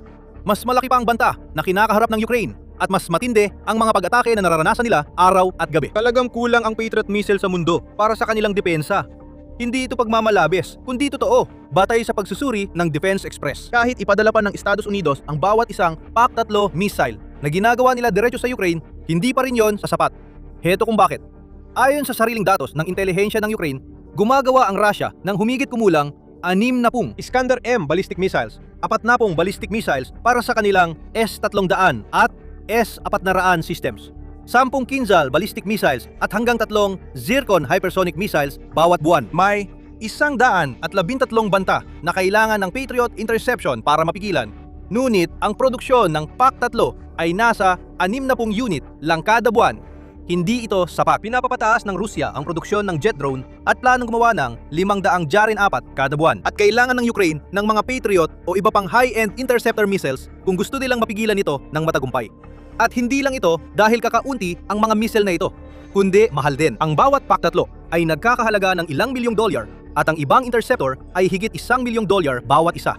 Dahil sa presyo at kakulangan, hindi kayang sayangin ng Ukraine ang mga interceptor nito o gamitin ng mga ito laban sa mga target na mababa ang prioridad at mababa ang halaga. Kailangan nilang maghanap ng mas murang alternatibo. Nahirapan silang gawin ito at nagsimulang pagbayaran ang mga paghihirap na yon. Noong Hulyo 7, halimbawa, nagpakawala ang Rusya ng 23 Iskander-M ballistic missiles at 6 na mabilis na Zircon at Onyx missiles sa Ukraine sa malawakang pag-atake sa gabi. Wala ni isa ang na-intercept ng Ukraine at hindi ito isang beses lang nangyari. Bahagi ito ng isang nakakabahalang trend kung saan nahihirapan ang mga puwersa ng Kyiv na makasabay sa mga pag-atake mula sa himpapawid ng Moscow. Ang teknolohiya ng Apex Record Hunter kayang pigilan ang trend na ito at ibalik ang Ukraine sa tamang landas. Pero bago namin ipaliwanag, nanonood ka ng military show. Kung hindi ka pa subscribe, ngayon ang tamang panahon. Dumarami ang problema ng Ukraine at nahaharap ito sa mas mabilis at mahirap labanan na banta mula sa Russia. Nakakaranas ito ng mas matitinding pag-atake na posibleng magdulot ng malaking casualty at pagkasira. Halos maubos na rin ang stock ng mahahalagang interceptor. Gayunpaman, lahat ng problemang ito ay kayang maresolba gamit lang ng mas mabilis na interceptor. Pinatunayan na ng Ukraine ang bisa ng interceptor drone na mura lang gawin, madaling i-deploy at napaka-epektibo laban sa tamang mga target. Noong Marso 2026, halimbawa, nakapagpabagsak ang mga Ukrainian interceptor ng mahigit 33,000 kalabang UAV. Pinatunayan ang halaga at halaga nila bilang mahalagang bahagi ng depensa ng bansa. Pero para manatiling epektibo, dapat silang manatiling relevant. Sobrang naging relevant sila nung sobrang umasa ang Russia sa kanilang Shahid 136 na uri ng drone na kayang umabot lang ng pinakamataas na bilis na mga 185 kilometro kada oras o 115 milya kada oras. Halos doble ang bilis ng lipad. Madaling makalipad at makahabol ang mga pangunahing interceptor ng Ukraine sa mga Shahid na nasa Irina gamit ang mga piloto o onboard na AI system na kayang hanapin ang kanilang target at pabagsakin ito ng walang awa at may matinding bisa. Gayunpaman, habang gumagamit na ang Russia ng mas mabilis na kagamitan gaya ng Jarin 4, nababawasan ang silbi ng mga interceptor ng Ukraine dahil hindi na nila ito kayang habulin. At sa halip ay kailangan nilang hulaan ang daraanan ng mga ito at pumwesto ng tama para sa direktang salpukan kung gusto nilang ma-intercept ang mga ito. Mas mahirap yon, kaya maraming Jarin 4 ang madaling nakakadaan sa mga tulad ng P-1 Suns. Pero isipin mo kung ang mga drone ng Ukraine ay kasing bilis ng Apex Record Hunter. May bilis na 700 kilometro kada oras o 435 milya kada oras. Biglang papabor sa Kiev ang buong sitwasyon. Halos magiging kasing dali na ng pagpapabagsak sa karaniwang mga Shahid ang pagpabagsak sa mga drone na pinapagana ng jet dahil kayang habulin ito ng interceptor. Makaiwas ang mga ito at makakapasok sa tamang anggulo ng pag-atake na tiyak na magtatagumpay sa pagwasak. Hindi lang dito natatapos ang mga benepisyo dahil ang ilang Russian cruise missile ay bumibiyahe ng 700 hanggang 900 kilometro kada oras. Hindi malabong isipin na kayang kontrahin ng mga high-speed interceptor ang mga banta na ito. Ayon sa mga engineer ng quantum systems, lalo pang mapapaunlad ang teknolohiya. Hindi rin kailangang lumipad ang mga interceptor ng mas mabilis ng husto kaysa sa mga missile na ito para maharang ang mga ito. Dahil mas malaki sila kaysa drone, madaling makita sa radar. Maaaring gamitin ng Ukraine ang radar nila para matukoy ng maaga ang mga missile saka magpalipad ng mga drone sa unahan ng mga ito. Handa at naghihintay na salubungin ang kanilang mga target. Ang magiging hamon dito ay tungkol na sa posisyon, hindi sa bilis. At kung malulutas iyon ng Ukraine, maaari nitong marating ang puntong palagi nitong napapabagsak ang mga multi-milyong dolyar na cruise missile gamit ang mga drone na ilang libo lang ang halaga sa paggawa. Kung dadalhin pa ang konseptong ito sa mas mataas na antas, kapag mas umunlad pa ang teknolohiya, maaari ring magkaroon ang Ukraine ng mga interceptor drone na mabilis at maliksi para pabagsakin ang pinakamabilis na asset ng kalaban, gaya ng mga fighter jet. Ang pinakamagagaling na jet ng Rusya ay madaling lumalampas sa sound barrier at ang Su-57 ay kayang umabot sa pinakamataas na bilis na Mach 2. Humigit kumulang 1,320 milya bawat oras o 2,135 kilometro bawat oras. Mas mabilis yon kaysa sa Apex Record Hunter na hindi sapat ang bilis para habulin o abutan ang isang jet na lumilipad na sa supersonic na bilis. Hindi imposible na maghanda ang Ukraine ng maliliit na grupo ng interceptor para sa ambush sa mga destinasyon ng mga jet, umaasa sa tamang posisyon at anggulo para tamaan ang mga ito. Malamang na hindi pa ito mangyari sa lalong madaling panahon sa kasalukuyang teknolohiya, pero maaaring maging benepisyo ito sa hinaharap. Sa mas maikling panahon, madaling makita kung paano makakaapekto ang quantum systems sa teknolohiya at doktrina ng depensa ng Ukraine. Malinaw din na ang focus ng Kyiv ay sa abot kaya. Walang sapat na pondo o resources para makagawa ng misil kasing dami ng Russia at ayaw rin itong magsayang ng mahal na kagamitan laban sa mas murang drone. Alam nito na, pera ang pinakamahalagang yaman sa digmaan. At ang tanging paraan para manalo ay panatilihin ang pagtitipid na nagpanatili rito ng matagal. Ginagagawa ng Ukraine ang lahat para gawing magastos ang labanan para sa Kremlin. Kaya palagi silang naghahanap ng murang paraan para salagin ang mga munisyon ng kalaban. Halimbawa, gumagamit ng mga interceptor na nagkakahalaga ng $1,000 para pabagsakin ang mga Shahid na nagkakahalaga ng $25,000. Ang Record Hunter Tech ay posibleng susi para mas mapahusay ang estratehiyang ito. Papayagan ng Ukraine na kontrahin hindi lang ang mas murang drone ng Rusya, pati ang mga mas advanced na jet-powered na modelo, magpapahirap sa mga commander ng Kremlin at magdudulot ng muling pagpaplano habang patuloy nilang ginagastos ang malaking pera sa mga ataking hindi nagtatagumpay. Bawat matagumpay na pagharang ng Ukraine ay hindi lang pag-aaksaya ng kagamitan ng Rusya, kundi may mas malalim pang kahulugan. Ibig sabihin nito ay may mga buhay na nailigtas, mga gusali na napigilang magiba, at mahahalagang bahagi ng infrastruktura na sanay nasira ay mananatiling buo at makikita pa sa mga susunod na araw. Bawat harang gamit ang murang drone ay nakakatipid sa Ukraine mula sa paggamit ng mahal na misil.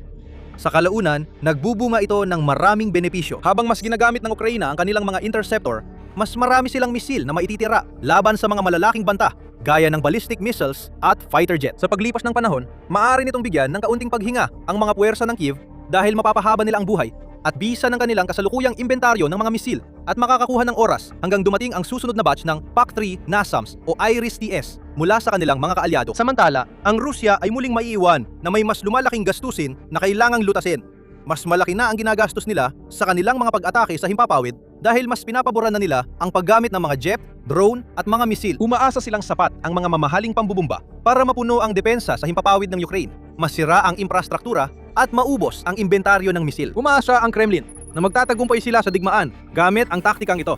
Pero maaaring mabigo kung makapagpapalipad ang Ukraine ng high-speed interceptor drone sa lalong madaling panahon. Sa puntong yon, mapipilitan ng Russia na gumawa pa ng mas matindi tulad ng pagdevelop ng mas mabilis na mga drone o paggamit ng mas maraming misil kung nais nitong magdulot ng seryoso at pangmatagalang pinsala sa kalaban nito. Ibig sabihin, mas malaki ang gastos. Habang lumalala ang ekonomiya ng Russia, may limitasyon sa kayang itulak ni Pangulong Vladimir Putin sa pananalapi bago bumagsak ang sistema.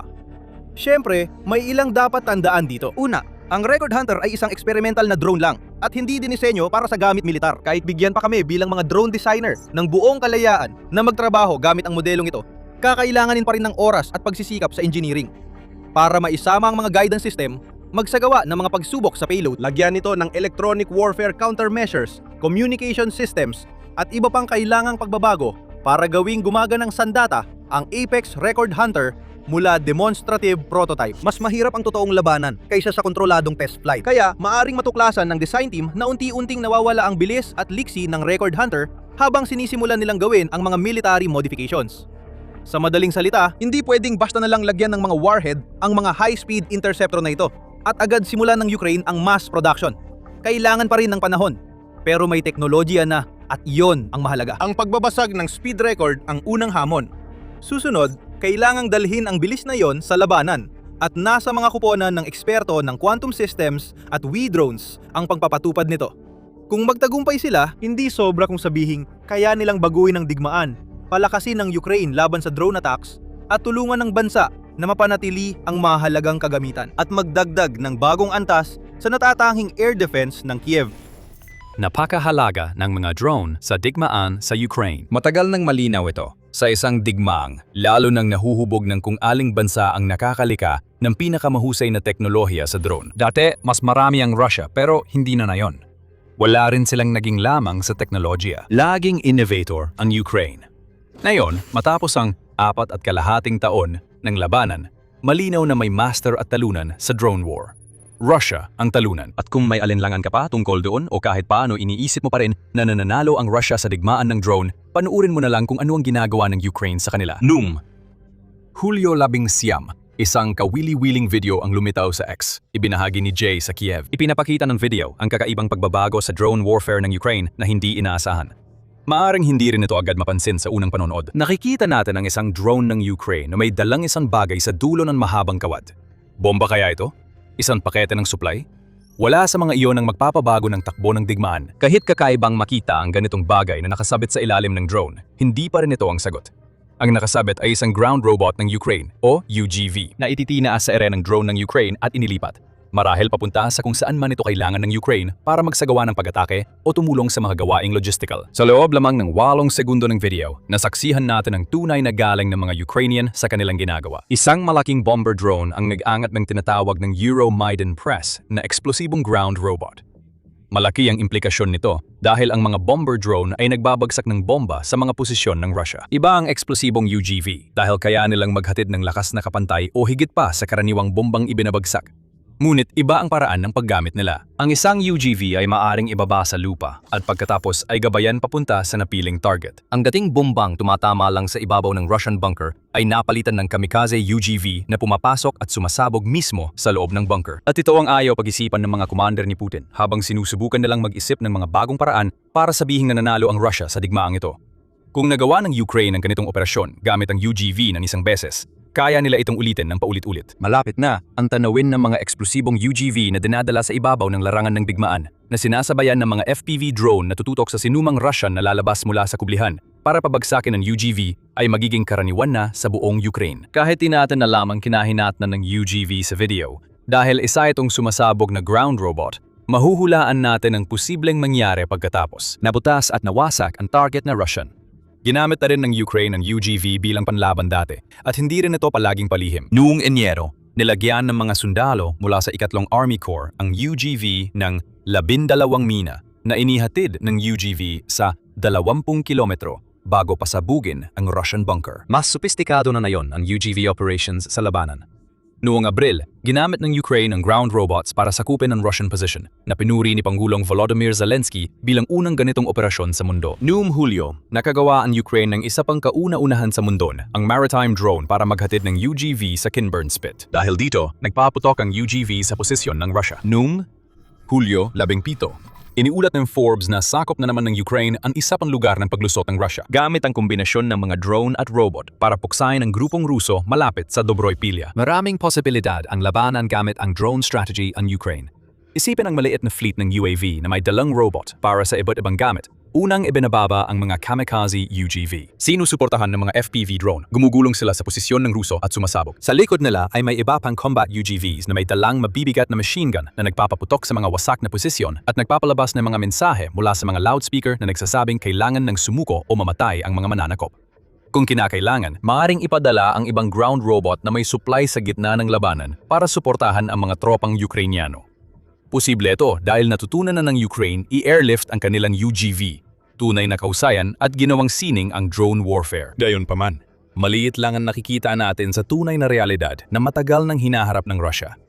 Parehong may drone ang magkabilang panig, ngunit may pagkakaiba sa husay ng paggamit at paggawa ng estratehiyang di inaasahan ng kalaban. Laging nangunguna ang Ukraine sa bawat pagkakataon. Ang nakikita natin sa lupa at himpapawid ay laging may parehong mensahe. Mali ang nagsasabing panalo ang Russia sa drone race. Ukraine ang nangunguna. At ganoon na ito sa malaking bahagi ng 2026. Tutok muna tayo sa mga UGV. Kahanga-hanga ang pag-unlad ng mga UGV, lalo na sa disenyo at gamit sa digmaan sa Ukraine.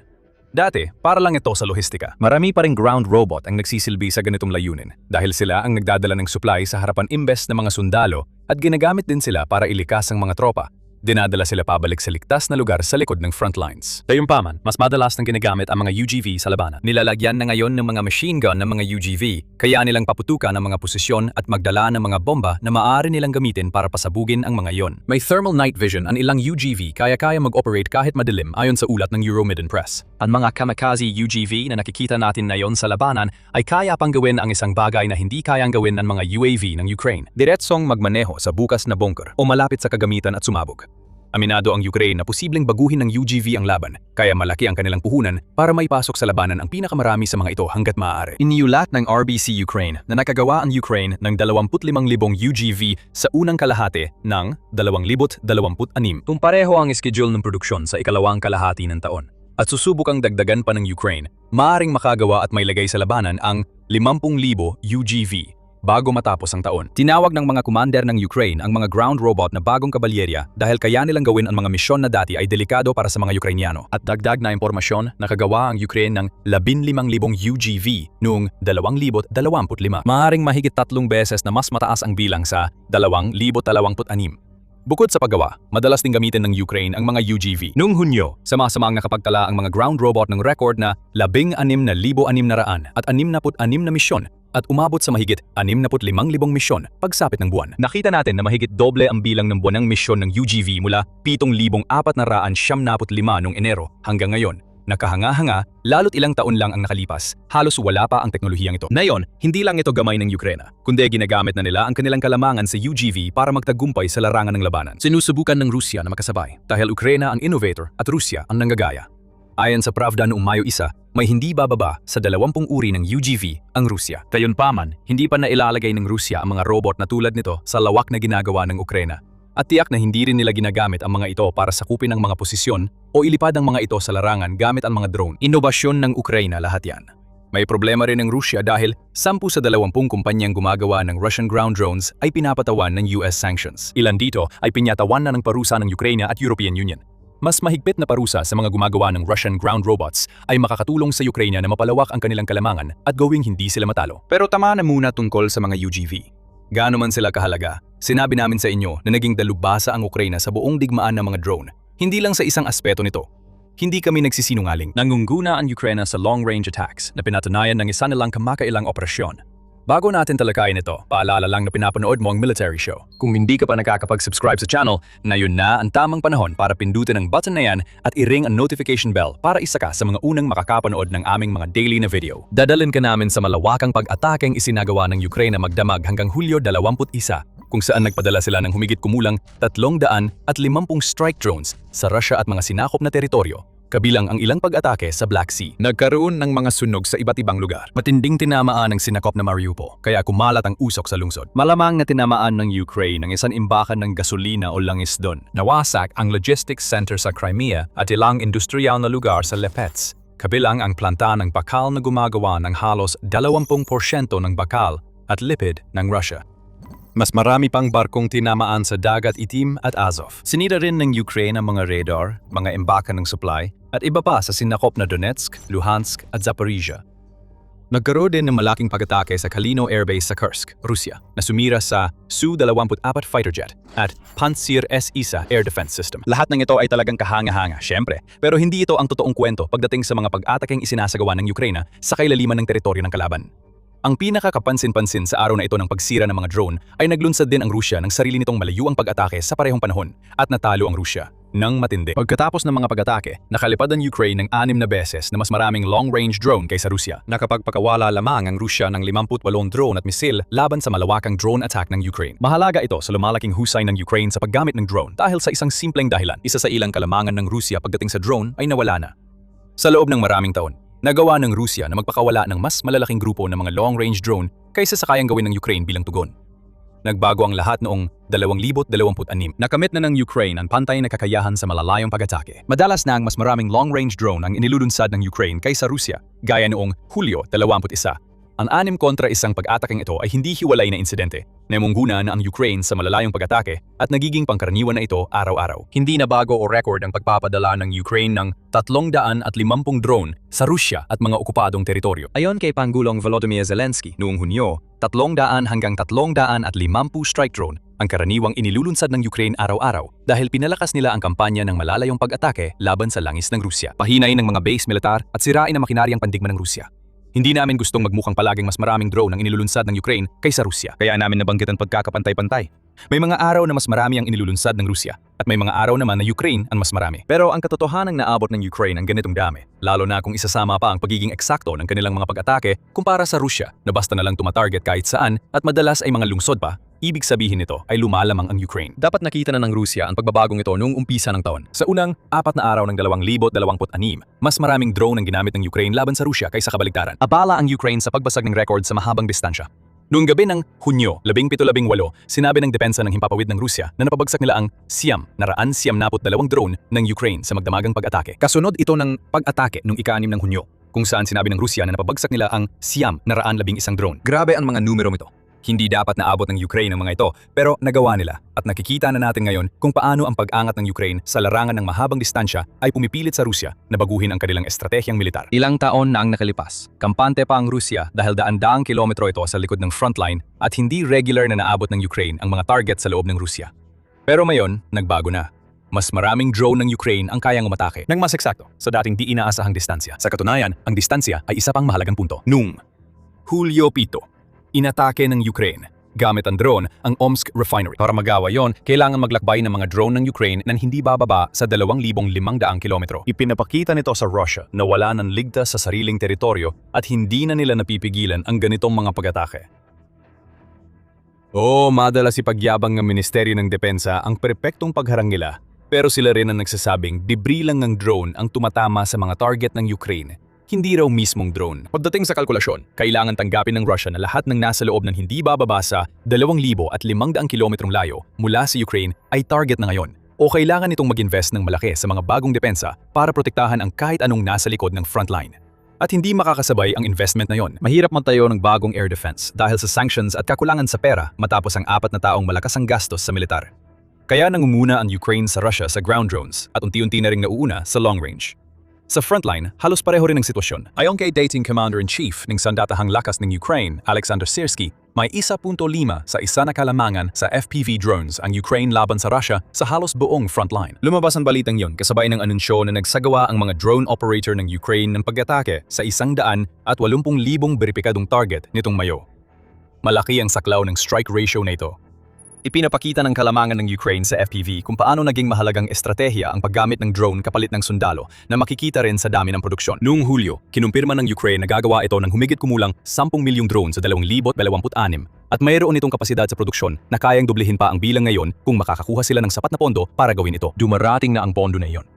Lumagda ang Ukraine ng isang napakalaking kasunduan sa drone na nagkakahalaga ng $1.1 bilyong kasama ang European Union na nadadagdag pa sa iba pang mga kasunduan sa drone na pinipirmahan nila sa iba't ibang bansa. Sabi ni Zelensky, gumagawa ng modelo ng kooperasyon ng 20 bansa para sa paggawa ng drone na makakatulong sa Ukraine na mangguna. Namungguna na rin ang Ukraine sa interceptor drone. Umasa pa rin ang Russia sa air defense laban sa missile at aeroplano para pabagsakin ang mga drone habang ang Ukraine ay nakabuo ng bagong interceptor drones. Mahalaga ang gastos at bisa. Kaya pabagsakin ng mga interceptor ang Shahed attack drone na nagkakahalaga ng $50,000 sa mas mababang halaga. Halimbawa, nagkakahalaga lang ng $2,500 ang paggawa ng Sting interceptor sa Ukraine. Ang Ukraine ay gumagawa ng mas maraming at mas magagandang drone para sa frontline, habang namumuhunan din sa murang drone sa likod upang mabawasan ang banta ng malalayong atake ng Russia. Ito ang tinatawag na inobasyon.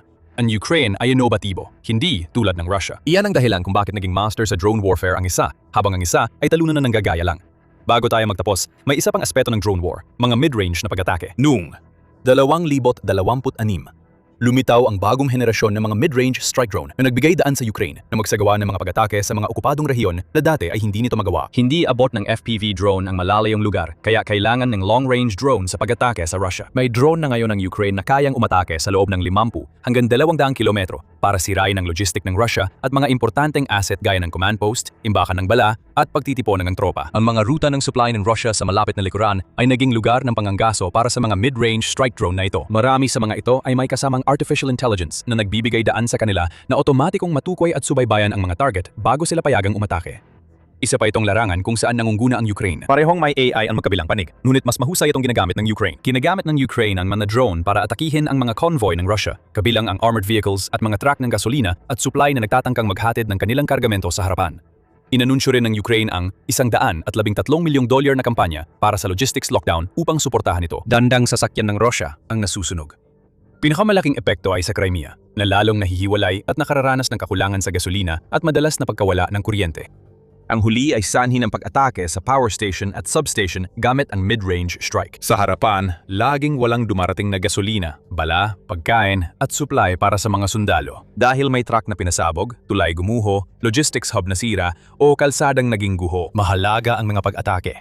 Lalo na kapag pinagsama sa FPV advantage ng Ukraine, palaki ng palaking malalayong pag-atake ng Ukraine at libu-libong ground robot na nagliligtas ng buhay at nagsasagawa ng mga misyong panlaban. At ang makabago nilang pag-iisip na nagbigay daan sa Ukraine na makabuo ng bagong paraan para dalhin ang mga ground robot na yon sa labanan, yan ang recipe para sa kapahamakan ng Russia. Akala ng Russia ay magaling sila sa digmaan. Sobrang galing na kaya nilang gamitin ang mga taktika noong panahon ng Soviet para wasakin ang Ukraine.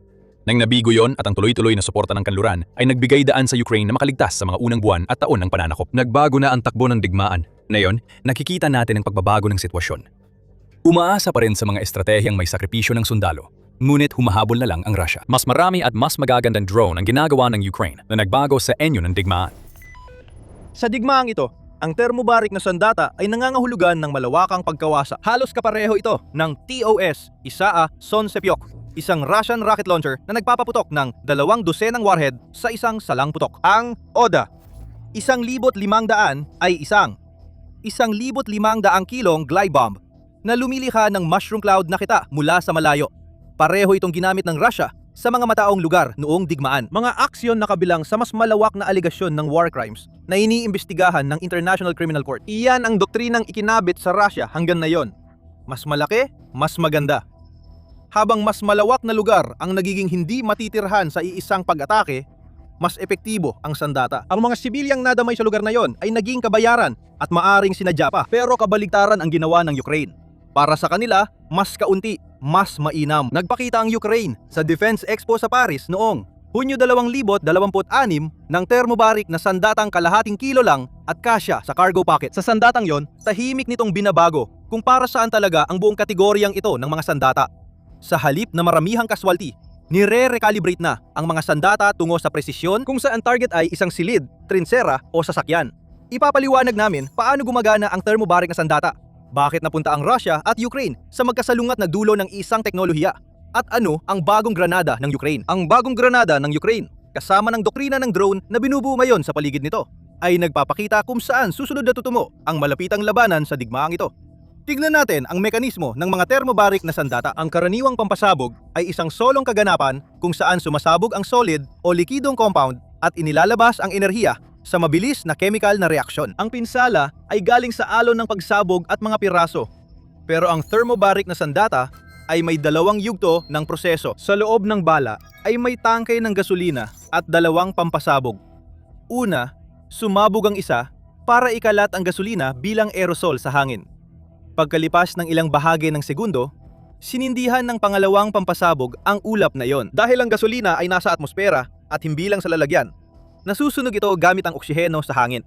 Kaya hindi ito nagdudulot ng matalim at bigla ang pagsabog. Isang tuloy-tuloy na alon ng presyon at bulang apoy na mas matagal ang pagkasunog at mas malayo ang itinutulak na sobrang presyon kaysa sa karaniwang pampasabog na pareho ang laki. Ang detalyeng kailangan ng hangin para masunog ang mga sandatang ito. Ang pinakamahalagang maintindihan. Dahil dito nakabase kung bakit nakakatakot at may limitasyon ang mga ito. Sa bukas na lugar kung saan walang bagay na magpapabalik ng pagsabog, ang thermobaric na sandata ay hindi talaga ganoon ka-impressive na sandata. Ang alon ng presyon doon ay basta na lang kumakalat palabas at unti-unting nawawala. Ilagay mo ang parehong sandata sa sarado o bahagyang saradong lugar at nag-iiba ang lahat. Walang mapupuntahan ang sobrang presyon, kaya bumabalik at nagdodoble sa bawat pader. Sabay-sabay tumatama sa target mula sa iba't ibang direksyon ng sabay. Ayon sa US Army, ang epekto ay matagal na presyon at vacuum surge na kayang punitin ang malalambot na tissue, tulad ng pagkapunit ng balat ng eroplano o radar surfaces. Hindi pinoprotektahan ng payder ang mga tao. Mas pinapalakas pa nila ang pinsala dahil sa paulit-ulit na alon. Bukod dito, inuubos ng fireball ang oxygen sa saradong espasyo habang nasusunog. Ibig sabihin, yung nakaligtas sa unang pagsabog ay haharap naman sa ikalawang epekto ng pagkasakal. Ginagamit ang sandata sa lungsod at laban sa mga gusali dahil hindi ito kasing epektibo kontra sa mga target militar gaya ng infrastruktura o tangke. Sa bukas na lugar, ang isang thermobaric warhead ay kailangang maging sobrang laki para maging kapaki-pakinabang. Ang paraan ng Russia ay palaging palakihin ang prinsipyong iyon ng paglilinis ng silid hanggang sa sukat ng isang buong kapitbahayan. Pinakamalinaw na halimbawa ang TOS, Isaa Sonsepyok. na nangangahulugang naglalagablab na sikat ng araw. Meron itong 24 na tubong, 220 mm na rocket launcher na nakakabit sa sasis na isang T-72 na tangke. Dinevelop ng tropang chemical ng Soviet noong dekada 80 at ginamit sa Panjshir Valley sa digmaan sa Afghanistan. Ang sandata ay nakatalaga sa tropang proteksyon ng nuclear, biological at chemical ng Russia, hindi sa regular na unit ng artilyera, at madalas iniaatas sa maneuver brigade para sa partikular na tungkulin. Ginamit ito ng Russia para linisin ang depensang nakapirmi, lalo na sa urbanong lugar gaya ng Grozny noong digmaang Chechen, Syria at sa Ukraine ilang araw matapos ang pagsalakay noong Pebrero 2022.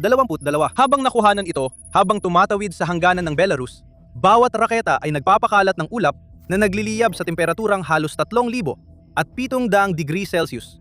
At ang isang salbo ay maaring, sa tamang kondisyon, pwedeng literal na burahin ng isang blok ng gusali o kuta ng depensa. Yan ang doktrina ng Russia sa isang plataforma. Isang sistema, isang atake. Malaking problema ito para sa lahat sa target na lugar. Narito ang ODAB, 1,500 na gumagamit din ng parehong lohika sa himpapawid. Ito ay 1,500 kilong thermobaric glide bomb na gawa mula sa katawan ng mga bomba noong panahon ng Soviet. Nilagyan ng makabagong UMPK glide kit. Dahil dito, maaaring ihulog ng mga eroplanong Ruso ang bomba mula sa 12 ng kilometro ang layo mula sa target. Malayo sa abot ng karamihan sa mga air defense ng Ukraine. Unang ginamit ito ng Rusya kontra Ukraine noong Marso 2020 at tinamaan ang isang baryo sa Sumy, ilang kilometro mula sa hangganan ng Rusya. Ipinakita sa video ang malaking apoy at ulap na parang kabute na umabot ng 1 kilometro taas. Mula noon, ginamit din ito sa Kharkiv, Donetsk at Kupiansk na may parehong paulit-ulit na pattern. Sa bawat pagkakataon na ibinagsak ito ng Rusya, ito ay sa loob o malapit sa isang lugar na tinitirhan ng mga tao na may layuning hindi lang sirain ito, kundi tiyakin na makita ng Ukraine at ng buong mundo kung gaano kalaki ang pinsalang kayang gawin ng Rusya sa isang iglap. Kung lalampas pa, may pagsubok ng Rusya noong 2007 sa ama ng lahat ng bomba, isang 7 toneladang thermobaric na sandata. Ipinromote ito ng Kremlin bilang hindi nuklear na pamalit sa tactical na nuklear na nagpapakita ng tingin nila sa potensyal ng thermobaric na sandata. Sa kabila ng nakakatakot nitong reputasyon, napatunayan na ang TOS-ISAA ay isa sa pinakamarupok na sistema sa arsenal ng Rusya, lalo na sa klase ng labanan na punong-puno ng drone na ginawa ng Ukraine. Dahil sa laki at thermal signature, halos imposible itong itago. Hindi rin kayang lagyan ng cope cage ang malaking launcher nito, di tulad ng ibang Russian armor laban sa FPV strike. Isang open source tracker ang nagtala na 36 sa tinatayang 48 na TOS-ISAA ng Rusya bago ang digmaan ay nasira, nahuli o nawasak na pagsapit ng Hulyo 2026. Ang kinatatakutang thermobaric platform sa labanan ay naging target ng mismong maliliit at murang drone na tahimik na pinagbatayan ng Ukraine sa pagbuo ng ganap na ibang thermobaric na doktrina. Dito natin nakikita kung bakit mahalaga ang pagbabago ng direksyon ng Ukraine. Nakuha rin ng Ukraine ang bahagi ng Soviet thermobaric na pamana pagkatapos ng kanilang kalayaan. Karaniwan itong RPG-7, mga thermobaric na bala ng RPG-7 at mga kargang flamethrower na pinapaputok mula sa balikat gaya ng Shmel. Ginamit ng mga sundalong Ukranyano malapit sa Bakhmut ang Soviet rounds laban sa okupadong gusali, katulad ng mga sundalong Ruso sa ibang lugar. Ngunit mula 2017, ipinakilala ng Ukroboronprom, ang industriya ng depensa ng Ukranya, ang unang RGT-27 na granadang pangkamay. Nagsimula itong gamitin ng sandatahang lakas ng Ukranya noong 2020 at dinisenyo mula pa sa simula para ihagis o kalaunan ay ipalipad papasok sa isang okupadong lugar. Ang 600 gramo na RGT-27 granada ay lumilika ng bulang apoy na humigit kumulang 13 kubikong metro na tumatatagal ng mga 4 na segundo at umaabot sa temperaturo na nasa pagitan ng 2,500 hanggang 3,000 degrees Celsius. Sapat na para patayin ang nagtatago sa saradong lugar na halos walang pinsala sa gusali, di gaya ng rocket salvo. Ginamit ito ng mga sundalong Ukranyano sa layuning iyon. Sa paglilinis ng trinsera at mga pinatibay na gusali, posibleng hindi abutin ng mga piraso ng metal mula sa fragmentation grenade ang mga sulok at mga bahaging pinagtataguan ng nagtatanggol. Walang blind spot ang thermobaric grenade. Pinupuno ng pressure wave ang silid, umiikot sa mga hadlang at ginagawang mismong pumapatay sa nagtatanggol ang estrukturang nagpoprotekta sa kanya. Dahil ang parehong pader na pumipigil sa mga pira-piraso ay siya ring nagpapalakas ng pagsabog. Kinuha ng mga puwersang Ukranyano ang parehong granada at pinagsama ito sa isa sa kanilang pinakamalaking imbensyon sa modernong digmaan, ang mga drone. Simula 2023, isang kasong malawak na ibinahagi mula sa ika-59 na Motorized Brigade ay nagpakita ng commercial na DJI Mavic 3 na ginamit para ihulog ang RGT-27 S-2 thermobaric grenade sa bukas na hatch ng inabandonang Russian BPM infantry fighting vehicle na tuluyang winasa. Hindi talaga para sa ganung gamit ang granada o drone. Napansin ng ilang sundalo na ang 600 gram na thermobaric charge ay epektibo kapag naihatid ng tama sa hatch o bintana ay maaring magdulot ng parehong pinsala gaya ng mas malaki at mahal na anti-tank na sandata kapag nasa loob ng tangke. Sa Eurosatory 2026 sa Paris ngayong Hunyo, ipinakita ng Ukraine ng RGT-45 at ang mas maliit itong kapatid ang RGT-45A. Sa papel, mukha lang itong simpleng pag-unlad ng parehong pamilya ng granada na may 500 gramo pababa. Ayon sa Ukroboronprom, tumaas ng malaki ang pagiging nakamamatay nito kaya napabilang sa ibang kategorya. Ang RGT-45 ay 500 gramo ang bigat at may 300 gramo ng thermobaric na halo. Ayon sa kumpanya, ang epektibong volume ng pinsalang nalilikan nito sa saradong espasyo ay lumalagpas sa 120 kubikong metro. Ang compact na RGT-45A ay may bigat na 225 gramo na may 135 gramo ng halo. At ang sinasabing epektibong dami ng pinsala nito ay lumalagpas sa 60 kubikong metro. Kung ihahambing natin ito sa dating RGT-27S2 na may 13 kubikong metro, hindi lang ito 10 o 20% na pagtaas, kundi halos 10 beses na pagtaas sa dami ng espasyong kayang gawing nakamamatay ng sandata na nakamit ng halos hindi nadadagdagan ang bigat o laki ng granada. Ayon sa Ukroboronprom, 20 hanggang 30% lang itong mas epektibo kumpara sa RGT-27S2. Malinaw na sinabi ng kumpanya na ang pagtaas ay dahil sa pinahusay na thermobaric na chemical, hindi dahil sa mas malaking granada. Pero ang pagkuha ng 120 cubic meters ng nakamamatay na overpressure at init mula sa bagay na halos kasing laki ng malaking energy drink ay usaping chemical na napakalaki pagdating sa mga siklo ng pagde-develop ng armas. Ibig sabihin, maaring maisama ang pagpapabuti sa susunod na katulad na laki ng bala nang hindi na kailangan ng bagong disenyo at na ang parehong timpla na gagamitin sa mas malaking bala ay lubos na magpapataas sa potensyal na payload ng armas. Mas kapanapanabik dito kaysa sa bagong granada ay ang paggawa ng Ukraine ng buong pamilya ng thermobaric na bala na idinisenyo para ihatid ng drone. Sa esensya, kinilala at ipinagpatuloy nito ang tradisyon na halos aksidenteng sinimulan ng nabanggit na Mavic na pag-atake ng 59 na brigada kasabay ng RGT-45 na linya. Ipinapakita rin ng Ukroboronprom ang mga thermobaric bomblets na TB1 at TB2 na particular na didisenyo para sa drone delivery. Ang una ay dapat ihulog mula sa multi-rotor drone at ang pangalawa ay ikakabit bilang warhead sa one-way FPV drone. Ang PB-1 ay may bigat na humigit kumulang 2.5 kilo na may minimum na nakamamatay na saklaw na 2.5 metro. At ang mas malaking TB-2 ay may bigat na 4.5 kilo na may minimum na radius na 3.5 metro. At pareho silang ginawa gamit ang isang universal na fuse na dapat manatiling gumagana kahit ano pa ang kondisyon ng panahon at kahalumigmigan. Ito na naman ang kwento ng RGT-27 hanggang RGT-45 na nangyayari sa mas malaking sukat. Pero sa pagkakataong ito, ang sandata ay dinisenyo talaga bilang kargamento ng drone mula pa lang sa prototype. Sa kabilang banda, ang RGT-45 ay isa pa ring granada sa pinakaugat na nagkataong pwedeng ihulog. Tapos na tayo sa detalye ng sandata. Ngayon, pag-usapan natin ang taktika sa paggamit nito sa masisikip na lugar. Bago ang lahat, mag-subscribe ka sa Military Show para updated ka sa mga bagong balita at pagsusuri mula mismo sa unahan ng labanan. Ngayon, bukod sa thermobaric grenades, may mas malawak na pagyusbong sa mga makabagong infantry weapons na sadyang dinisenyo para sa masisikip na lugar, imbes na huli na lang itong isinaalang-alang.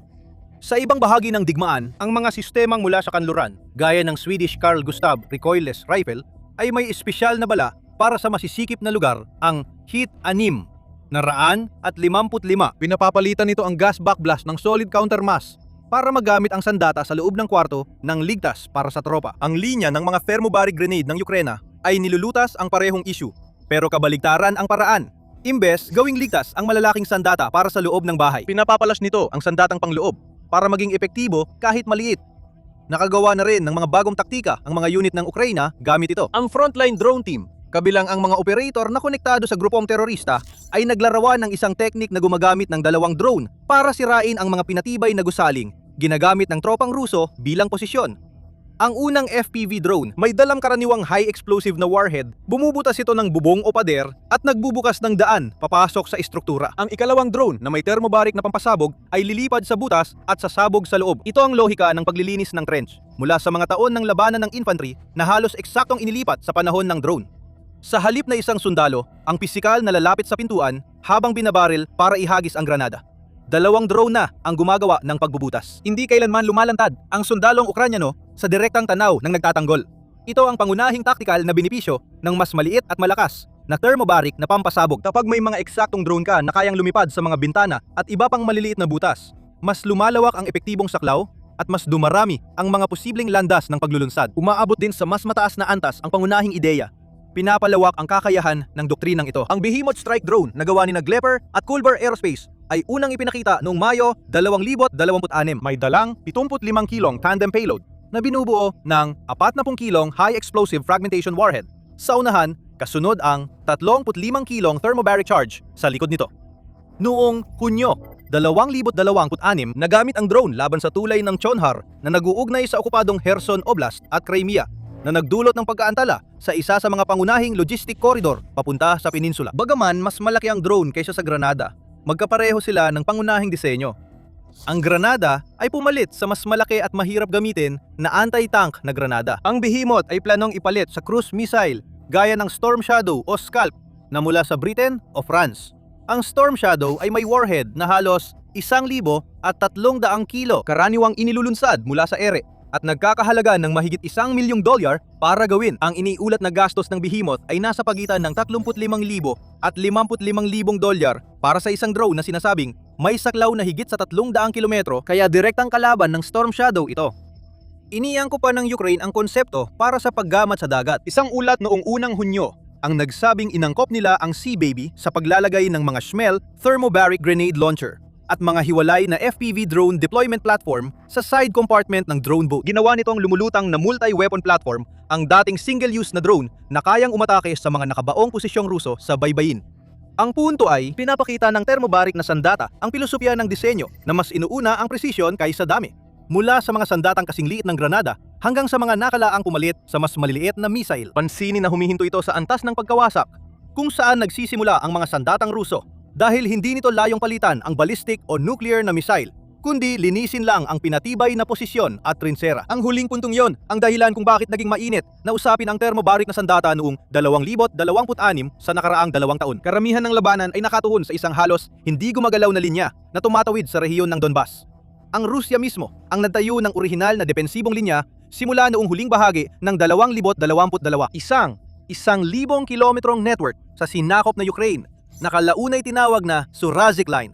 Binubuo ng mga minahan, Dragon's Teeth at magkakahiwalay na trinsera. Ginawa para pigilan o bawasan ang epekto ng kontraopensiba ng Ukraine. Nagtagumpay ito.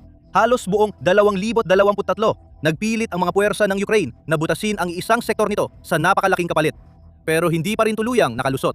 Kalaunan, nagpalit ng papel ang dalawang panig. Dahil sa panibagong pag-atake ng Russia mula 2024, nagtayo ang Ukraine ng sarili nitong network na tinawag na Bagong Donbas Line. Umabot ng mahigit 350 kilometro sa Donetsk, Dnipro, Petrovsk, Kharkiv at Zaporizhia. Tulad ng Surovikin Line, binubuo ito ng magkakahiwalay at nakatagong matibay na posisyon. Dinisenyo ito para hindi magmukhang iisang target sa mga drone at satellite na pangrekonisansya. Nakarating ang magkabilang panig sa magkaparehong doktrina ng fortification nang hindi nagkopyahan. Kaya pareho silang nasa mga trinsera, lungga at matitibay na posisyon na kailangang linisin isa-isa. Ang mas malawak na drone wall ng Ukraina na umaabot ng 15 hanggang 25 kilometro mula sa harap ng linya ay nagpalala ng panganib sa sinumang mahuling gumagalaw sa bukas na lugar. Ang thermobaric na Granada ay angkop sirain ang mga depensang ito sa magkabilang panig. Dahil sa pisika na tinalakay natin kanina, hindi palaging tinatamaan ng fragmentation ang patay na espasyo sa likod ng support beam o liko ng lungga. Pwedeng makaligtas ang sundalong nakayuko sa maling sulok ng bunker sa frag grenade na inihagis papasok sa pintuan. Hindi iniiwan ng thermobaric na pampasabog ang sulok na yon na hindi tinatamaan dahil ang pressure wave ay naaabot ang bawat bahagi ng nakasaradong espasyo. Iyan mismo ang dahilan kung bakit ang 10 ulit na pagtaas sa epektibong lawak ng pinsala ay maaring magbago kung gaano kalaking bahagi ng isang pinatibay na estruktura ang kayang ineutralisa ng isang bala na inihatid ng isang drone sa isang pasada lang. Ang ibig sabihin nito ay maaring malinis ng mga unit ng Ukraine ang mga depensibong posisyon ng Russia gamit ang mas kaunting rekurso at nang hindi ganong isinasapang nganib ang kanilang mga sundalong impanterya. Gayunpaman, may legal at moral na aspeto na dapat tugunan. Hindi ipinagbabawal ng international na batas ang paggamit ng thermobaric na sandata sa lehitimong target militar. Nabigo ang lahat ng tangkang higpitan o ipagbawal ang kategoryang ito bilang sandata. Ang nagtatakda ng legalidad at ang nagtulak sa mga paratang ng war crimes laban sa paggamit ng Russia ng TOS 1A at ODAV 1,500 ay ang target, hindi ang mekanismo. Legal gamitin ang thermobaric na sandata laban sa trinsera, bunker o armored na sasakyan katulad ng karaniwang granada o anti-tank na bala ayon sa batas. Pero kapag ginamit laban sa isang gusaling tirahan o isang residential na lugar, ang parehong pisika na nagpapabagsik dito sa isang bunker ay siyang dahilan kung bakit ito nagiging sandata ng malawakang pagkasawi ng mga sibilyan. Ang huling punto na ito, ang sentro ng paratang tungkol sa pattern ng Russia ng pambobomba sa mga lungsod mula Grozny noong 1900 at 1999, Aleppo noong 2016 hanggang sa mga bayan ng Ukraine na tinamaan ng ODAV 1,500 nitong 2020 s. Ang ipinahayag na doktrina ng Ukraine sa RGT 27, RGT 45 at sa drone na nagdadala ng TV series ay palaging nakatuon lamang sa mga trinsera, mga gusaling okupado ng mandirigma at mga sasakyan. Kung perpektong nasunod ang doktrinang yon sa bawat labanan at unit sa loob ng 5 taon ng digmaan, hindi ito mapapatunayan ng may katiyakan ng sinumang wala sa pamunuan ng militar ng Ukraine. Pero pare-pareho ang padron sa mga pampublikong talaan ng mga dokumentadong pag-atake sa loob ng maraming taon. Pinalawak ng Russia ang paggamit ng mga thermobaric na sandata para sa malawakang epekto laban sa mga lugar na may kasamang mga sibilyan. Pinalit ng Ukraine ang parehong pinagbabatayang pisika para sa tumpak na pag-atake sa iisang silid, iisang sasakyan at iisang pinatibay na posisyon.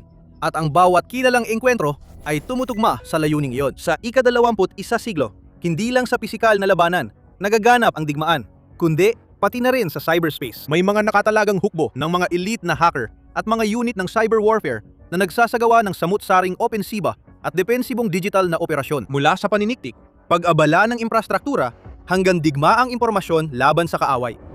Marami sa malalaking kapangyarihan sa mundo ay nakikilahok dito. Kasama ang Estados Unidos, China, Israel, at nagkakaisang kaharian. Karamihan sa mga bansang ito ay may mahigpit na patakaran sa pagkuha, pagsasanay at paglalagay ng kanilang mga eksperto sa paghahak. Ang Rusya ay hindi sumusunod sa mga ganitong patakaran o moral na pamantayan.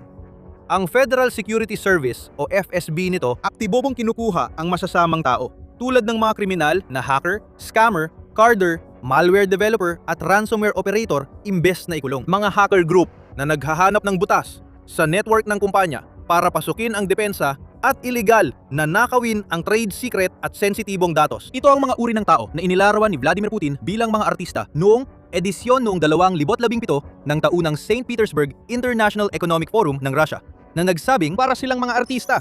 Kapag maganda ang kanilang pakiramdam, gigising sila sa umaga at magsisimulang magpinta ng kanilang mga larawan. Ganoon din ang mga hacker.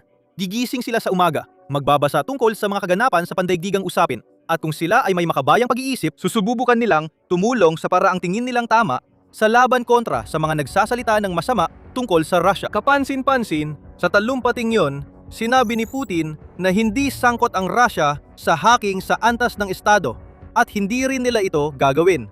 Sa halip, nilalabanan nila ito sa bansa. Pero tulad ng madalas kay Putin, isa itong lantad na kasinungalingan. Kahit tinatago ng Kremlin ang kanilang iligal na gawain. Maraming ebidensya na nagpapatunay nito. Hindi lang sila sangkot sa state-sponsored hacking, kundi kumukuha rin sila ng mga hacker na may kasaysayan ng illegal at immoral na gawain. Hindi ganito ginagawa ng karamihan ng bansa ang cyber warfare operations nila. Sa Estados Unidos, pwedeng mag-apply ang mga cybersecurity expert bilang hacker ng gobyerno sa ahensyang tulad ng Cybersecurity and Infrastructure Security Agency o Department of Homeland Security. Komplikado ang aplikasyon. May detalyadong background checks at mahihirap na pagsusulit para maihiwalay ang pinakamahusay sa iba. Samantala sa China, mas gusto ng gobyerno na umasa sa headhunting upang makahanap ng pinakamahuhusay na individual mula sa mga nangungunang IT na kumpanya ng bansa. Kahit sa mga bansang mas korap tulad ng Iran at Hilagang Korea, may malinaw pa ring proseso. Halimbawa, ang militar ay maaaring gumanap ng papel sa pagre-recruit at pagsasanay ng mga mahuhusay na eksperto sa IT. Ang mga batang henyo ay maaaring ialok ng posisyon sa elite na paaralan ng agham at teknolohiya at ilagay sa masinsinang kursong computer programming. Iba-iba ang paraan, ngunit laging may tiyak na patakaran. Sa Rusya, tila iisa lang ang mahalagang patakaran. Huwag gumawa ng anumang laban sa estado. Hanggat sinusunod ng mga hacker ang patakaran yon at inuukol ang kanilang pagsisikap sa pag-atake ng mga entidad sa ibang bansa sa buong mundo, imbes na rusong bangko, negosyo, o ang Kremlin mismo ang puntiryahin. Hinahayaan silang gawin ang gusto nila at nakakalusot pa. At ang iba ay nabibigyan pa ng posisyon at benepisyo sa FSB. Ganito na ang kalakaran sa loob ng mga dekada. Simula pa noong unang araw ng internet. Noong dekada 90, may malawak ng komunidad ng hacker sa Rusya. At marami sa kanila ay mga rebelde o malayang espiritu. Marami sa kanila ay laban sa sistema, gaya ng mga hacker sa ibang bansa at gustong gamitin ang kanilang kakayahan para itaguyod ang malayang daloy ng impormasyon. Ngunit pagkatapos noon, malaking makasaysayang pangyayari ang lubos na nagbago sa komunidad ng mga hacker sa Rusya, ang ikalawang digmaang Chechen. Noong Agosto 1000, 979, sinalakay ng mga Islamistang mujahidin mula Chechnya ang Dagestan sa Russia upang suportahan ang mga rebeldeng separatista. Umasa silang magkaisa ang Dagestan at Chechnya sa ilalim ng pamahalaang Islamiko at mapaalis ang mga Ruso sa lugar. Nang himasok ang pamahalaang Ruso at nagkaroon ng mabilis na labanan, kung saan nanaig ang lakas militar ng Russia laban sa mga rebelde at separatista.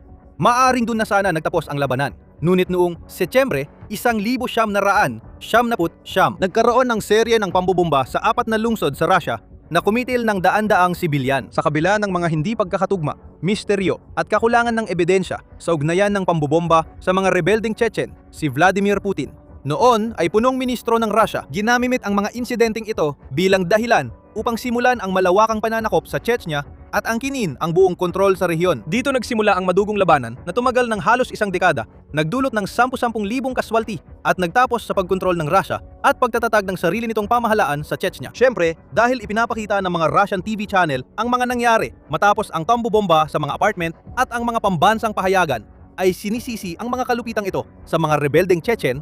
Malaking bahagi ng populasyon ng Russia ang nagalit at lubos na sumuporta sa mga aksyong militar ng Kremlin. May ilang nagpakita ng mas matinding suporta, gaya ng Siberian Network Brigade, isang grupo ng hacker na naglunsad ng sariling cyber warfare laban sa puwersa ng Chechen. Itinatag ni Dmitry Alexandrov, isang estudyante mula Tomsk Polytechnic, ginamit ng 7 miyembro ang simpleng hacking para manggulo sa mga website ng Chechen. Kadalasan silang umaasa sa Distributed Denial of Service o DDoS attacks. Halimbawa, kung saan nagpapadala sila ng napakaraming request sa isang particular na website upang mapuno ang server nito at tumigil ito sa paggana. Nagsagagawa sila ng defacement attacks kung saan nakuha nila ang admin access sa ilang website at binago ang itsura o nilalaman nito. Nung panahong yon, madalas magulat ang Russian media tungkol sa grupo, tulad ng pag-deface sa Caucasus Center website. Naglalaman ng mensahe mula sa mga militante ng Chechnya para sa kanilang tagasunod, taga-suporta at posibleng recruit. Ayon sa Chechen media, dahil sa laki ng mga pag-atake, malamang ay gawa ito ng grupong suportado ng Estado, hindi ng mga amateur. Inakusahan pa nila ang Russian FSB na nasa likod ng mga ito. Hindi ito lubos na napatunayan, pero ito ang unang malaking kasong nag-ugnay sa Russian Security Service sa mga kriminal na hacker. At tiyak, hindi ito ang huli. Habang natatapos ang dekada 90 at nagsisimula ang bagong milenyo, nagsimulang lumitaw ang iba't ibang grupo ng Russian hacker at mga hacker na kumikilos ng mag-isa, na bumubuo ng mga bagong teknik at kagamitan upang mas maging epektibo ang kanilang mga pag-atake. Mga kagamitan gaya ng Masyanya email worm na inilabas noong 2002. Gumamit ito ng teknik na pinasikat ng Melissa virus. Ipinanghalan ito ng mga hacker sa sikat na Russian animated na karakter na si Masyanya at ipinamahagi bilang mga email attachment. Mukhang inosente ang mga attachment sa unang tingin. Ngunit kapag may nabiktima at naklik ito, mahahawa ang kanilang mga makina at kakalat ang virus sa pamamagitan ng pagpapadala ng kopya ng sarili nito sa lahat ng nasa contact list ng biktima. Sama-sama, ang mga makinang ito ay naging botnet, mga network ng infected na device na ginagamit ng cybercriminals sa DDoS attack at iba pa. At habang umuunlad at lumalawak ang komunidad ng mga Russian hacker, may mga bagong personalidad na lumitaw upang manguna. Isa sa mga leader na yon ay si Peter Levashov, na kilala rin sa pangalang Severa, ang nagpakilalang spam king ng internet. At hindi yon pagmamalabis. Dahil kay Levashov, maraming tao sa buong mundo ang naapektuhan ng spam. Halos lahat ng online na may aktibong email account noong unang bahagi ng 2000 ay malamang nakatanggap ng kahit isang spam message. Kung hindi man daan-daang spam message galing sa kanya. May-ari ng ilan sa pinakamalalaki at makapangyarihang botnet sa mundo. Sa pamamagitan ng iba't ibang carding at spamming na mga gawain niya, si Severa ay umangat sa pinakatutok ng imperyo ng mga cybercriminal sa Russia at nakakakilos siya ng hindi napaparusahan maging sa pagbabahagi ng pampublikong listahan ng presyo at mga patalastas para sa kanyang mga serbisyo online. Malamang nakita na ng mga autoridad sa Russia ang mga materyales na ito at pwedeng kumilos laban kay Severa.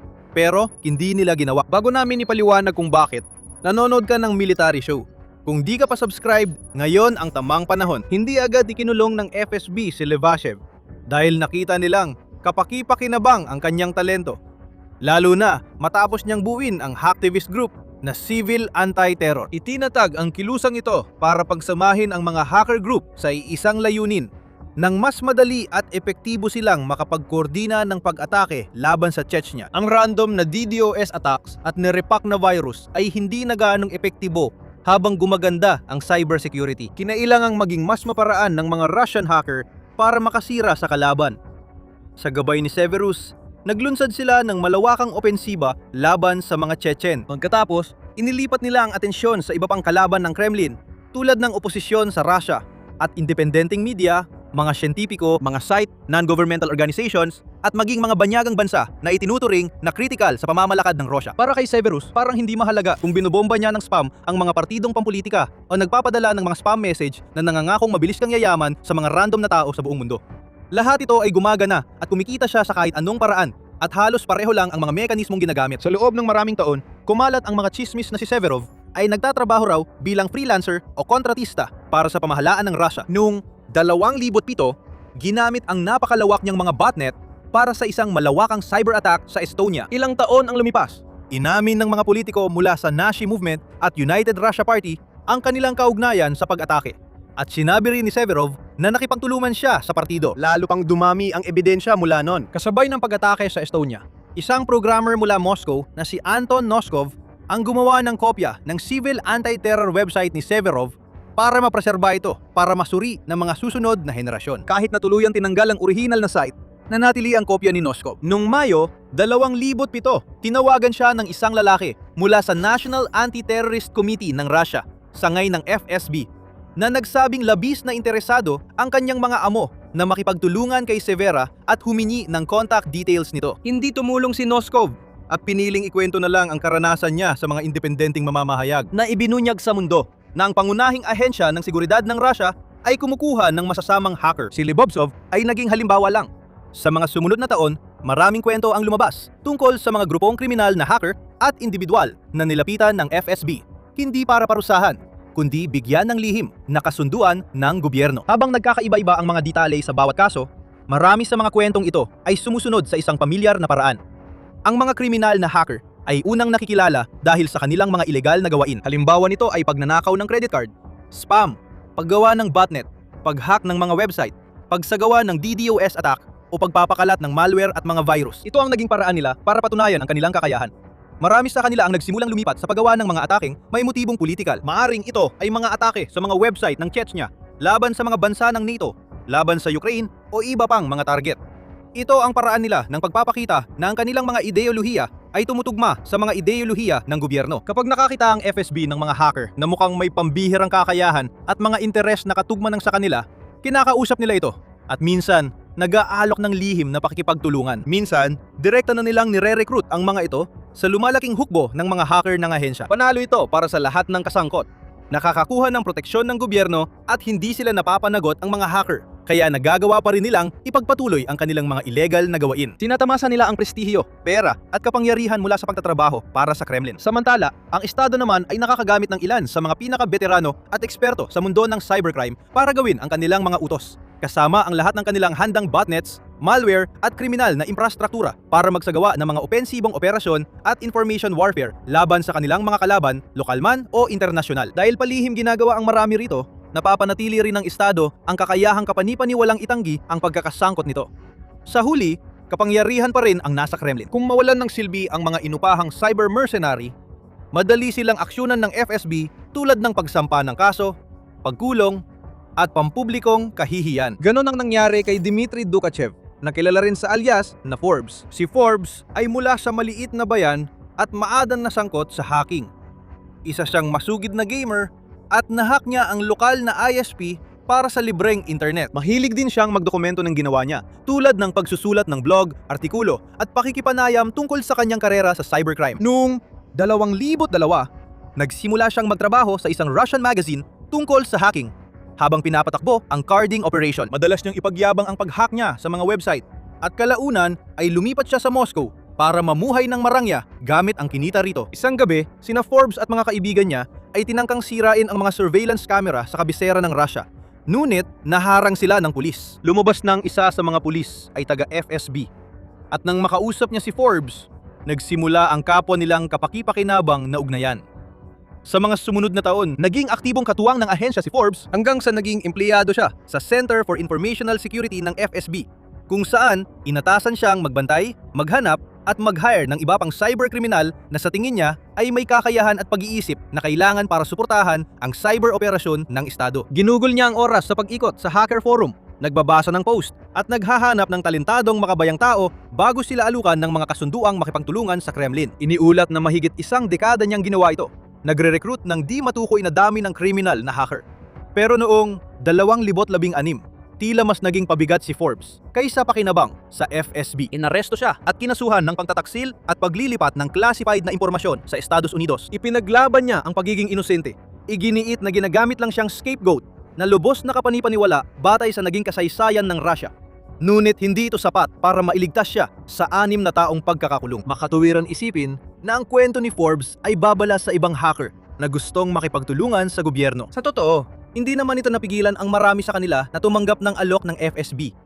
Sa mga dekada matapos maaresto si Forbes, maraming naitalang insidente at iba pang kaso na hindi naitala kung saan sangkot ang mga hacker o grupong nakikipagkasundo sa gobyerno ng Russia gamit ang kanilang kakayahan sa mga operasyon gaya ng panghihimasok sa eleksyon sa kanluran at pag-hack sa mga website ng Ukraine habang may digmaan. Pagpapalaganap ng digital propaganda, pagnanakaw ng sensitibong datos at mga pag-ataking panghingikil. Halimbawa, nandyan ang hacker group na Evil Core. Pinamumunuan ni Maxim Yakubets. Madalas siyang ilarawan ng Russian media bilang hacker na nagnakaw ng $100 milyong at nagmamaneho ng Lamborghini sa Moscow na walang takot mahuli. Bakit? Dahil napang-asawa niya ang anak ng dating FSB opisyal, ginamit ng opisyal ang impluwensya niya para protektahan ang Evil Core at mapasama ito sa ahensya. Ayon sa maraming ulat, inatasan ng FSB ang Evil Core na magsagawa ng digital na paniniktik at cyber attacks laban sa mga bansa ng NATO sa mga nakaraang taon. Pinayagan ng grupo na makalusot sa mga operasyon ng money laundering, pangingisil, ransomware at malakihang pagnanakaw. Kasama rin dito ang kilalang hacktivist group na Killnet. Nabuo ang Killnet noong Marso 2022 sa simula ng digmaan kontra Ukraine at pangunahing nag-operate sa mga Telegram channel. Nagpatuloy ito sa DDoS at cyber attack sa mga critical na infrastruktura at website ng gobyerno sa mga bansang itinuturing na kaalyado ng Ukraine gaya ng Romania, Moldova, Norway, Latvia, Estados Unidos at Alemanya. Wala pang malinaw na ebidensya na nag-uugnay sa grupong ito o sa leader nilang si Killmill sa FSB. Maraming mananaliksik ang naniniwala na hindi direktang kaanib ang Killnet sa security service.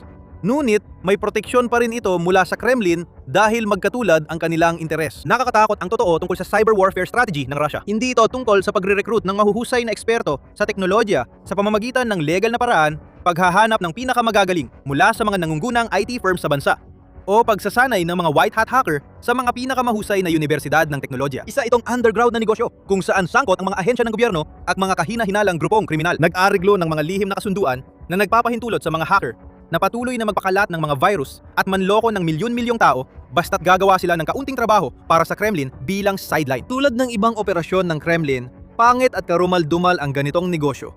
Pero ito talaga ang inaasahan natin mula sa rehimen ni Putin. Maaring malapit na ang katapusan ng rehimeng iyon. Maaari mong malaman pa ang tungkol dyan sa video na ito na nagpapaliwanag kung paano pati ang pinakamalalapit na kaalyado ni Putin ay nagsimula ng talikuran siya at hinihikayat na ngayon ang kanilang leader na tapusin na agad ang digmaan. O kaya, panurin ang video para makita kung paano nabigyan ng Ukraine ng matagal nang nararapat na ganti ang Russia matapos ang 8 taon. Huwag kalimutang mag-subscribe para sa mas marami pang content.